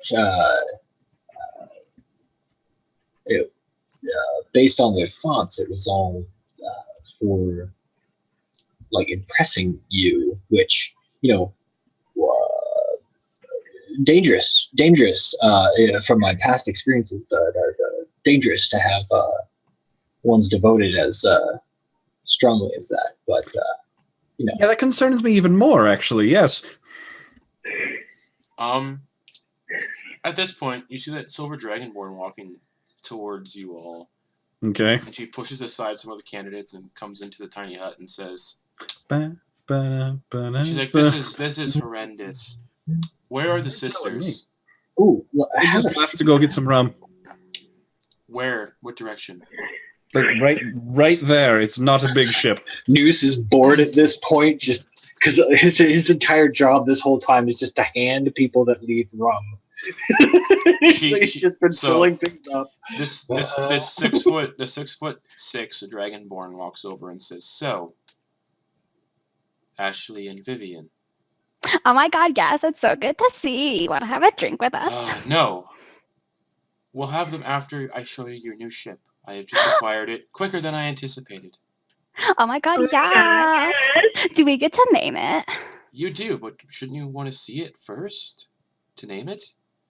I mean, the best captains see their ship first and they get an idea of what they want to call their world-destroying vessel. All right, let's do it. I'll be the captain. Excuse you, I'm the older one, and look at the hat. You'll just say, oh, here. She writes on a piece of paper, you're both the captain. Oh my god, yes! Yes!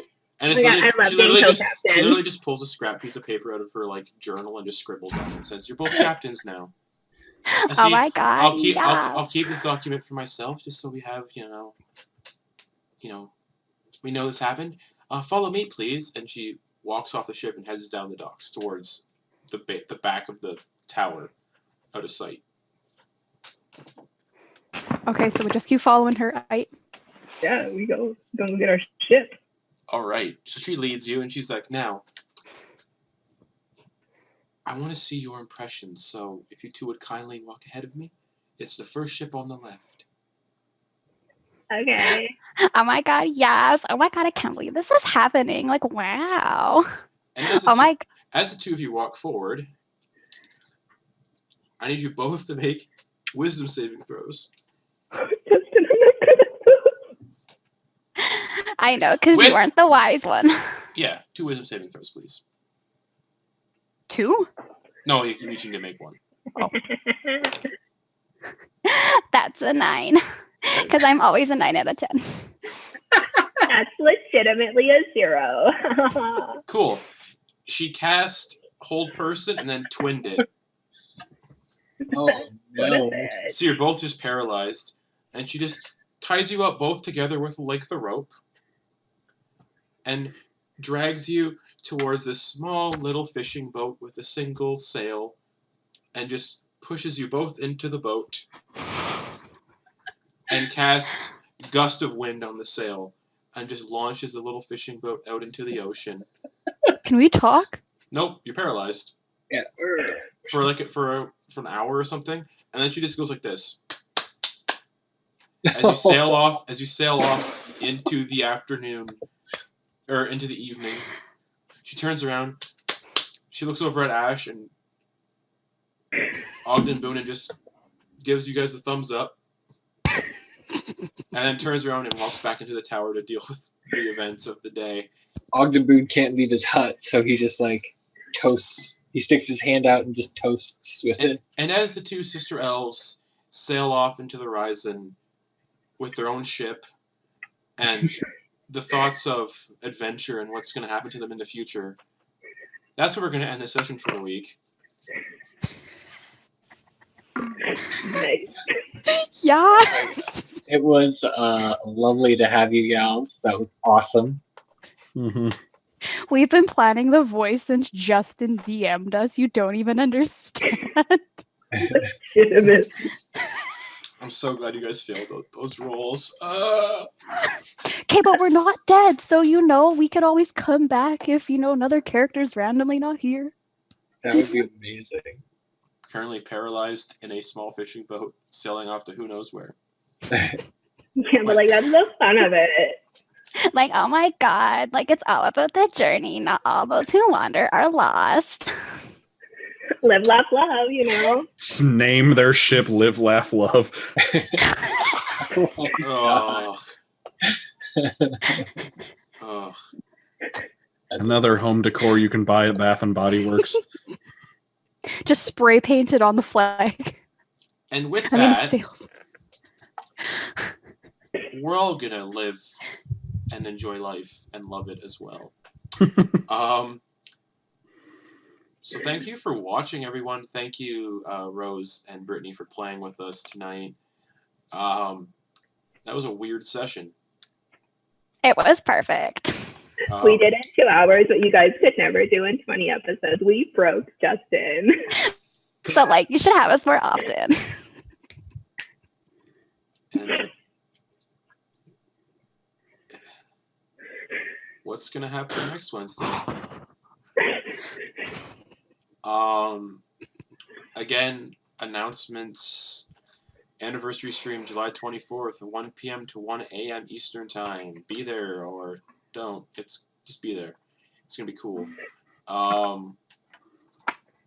Podcast. Look it up on iTunes. We're mixing Monstrosities. It's Garrett's baby, and he's putting a lot of work into it. So check it out. Yeah. Give it a 5-star rating because it's the first 4 parts of our first episode of Beneath the Tide. So if you're watching this stream, but you're watching it now and you haven't seen the first couple episodes, you probably should go back and check them out. So They came at the perfect episode then. And check out our Campaign 1 as well. It's on YouTube. If you want to check out Campaign 1 and get a view of Sam's Campaign 1 character, Daddy Gundar, you can do that. And Baxter Von Huxley. Baxter Warrenstein von Huxley, the fourth. That was the third. Nope. The fourth. I always just called him Baxter. Yeah. We're also working on some new shows that are currently being prototyped for Sunday, Monday, and Tuesday. Sundays after Soldiers of the Lich Queen. I don't know. It probably won't be this week. We'll figure that out. We're doing a show on Sundays after Soldiers of the Lich Queen for half an hour or so, or an hour, depending on how things go. Because when we talk D&D, when we're after games, we talk quite a lot. So that'd be called Flipping the Table, which is just a round table kind of show where me, Garrett, and Sam are going to sit around and talk about D&D. And then every other couple weeks, it'll just be me and Sam talking. And then, Thursday, there will not be a Grimshade Mountain. We're postponing it for the time being to run Curse of Strahd at 7:15 p.m. till about 9:45 p.m. Eastern Time. And that's tomorrow night with Garrett, with Rose, with Brittany, and with Jeremy also from Grimshade Mountain, who was kind and dropping bits in the chat tonight. Promise I won't do this voice. Yeah, we promise this is just the Vivian voice. Thank God. Oh, you haven't seen The Last of Us, Justin. For some reason, a kraken attacked their fishing boat. For some reason, I love the sometimes those nail on chalkboard voices, like lemon grab, or you guys know what I mean, right? Yeah. Unacceptable. And they'll be making their way into the fabled Death House from Curse of Strahd, which I'm modifying a bit for people who may have played the adventure before, so I don't get any, Also, Mondays on our YouTube channel, strictly our YouTube channel, we'll be releasing a show every week. Maybe. I'm going to certainly try. Maybe bi-weekly, maybe monthly. I'll be releasing a show on. We'll start out weekly. Eventually. Called Demystifying DMing, and if Sam wants to talk about that real quick, he can. Yeah, just going over some basic topics. Again, it's trying to help people that are just starting out and are a little overwhelmed by the process of starting to DM for the first time, or early DMs who don't have a lot of experience, who could just use some help and some guidance in it. And Justin, you've been running a channel for almost a year now. Teach us your ways, D&D Dad. Yeah, D&D Dad. D&D Dad in chat. I'm gonna make a D&D Dad Twitch emoji. Don't encourage. Why are you encouraging? There already is one. It's the Gundar one. Well, you can't escape it. Ooh, point of. Now I'm talking a bit like Ogden. Point of order. Point of order. The calls feather token. Yeah. Well, there are a bunch of different types. Which one did it look like it was? I guess we'll have to find out. Oh, okay. I didn't know if like Ogden's identified. No, it would have Right. said. We'll figure it out later. I'm gonna tell you right now what it was. Oh, okay. McQuall's feather token. Yeah. Yeah. Do you want to know what it is? Yeah. Do you want to know what it is? Everybody out there in chat, do you want to know what it is? Yes. Yes. Anchor. Okay, cool. I will make a note of it. Yep. Basically, you just anchor a ship and it can't move for like 24 hours. You give it to someone as a friendship bracelet, and then take them swimming, and then say the command word. Well, it's just for ships. Oh, is it? Yeah, you can the anchor does it only to boats and ships, I believe. Oh, I thought it just turned into an anchor. That'd be great. Doesn't apply to friendships. No. Oh. And with that, their fishing boat does get attacked by a kraken and a rock at the same time. What have we done? So we've done nothing wrong. Thank you for watching, everybody. Thank you for playing if you're a player today. Thank you for joining us as watching another character almost die 20 episodes in with Ash. But thanks to him attuning to the Stormfather, there's some stuff that isn't so kosher with it. And I'm excited to play with it more. Especially if he gets 2 more of those. Also, yeah, we'll be back next Wednesday with Dungeon of the Mad Mage, because we postponed it today because what the fuck was happening earlier with my internet. And we'll be back at 10:30 p.m. Eastern Time next week for episode 21 of Beneath the Tide, which is going to be so much fun. Figuring out what the fuck these guys are going to do, because, Ogden Boon's little clock is just ticking away. They should rescue Vivian and Ashley. Really should. Yeah, rescue them by burial at sea because they're paralyzed. Also, tomorrow night, please join us as we play through the first session of Death House on Curse of Strahd. Oh gosh. First level, Death House. It's gonna be great. Don't get attached to your characters. Shut up. My first level character has half the hit points that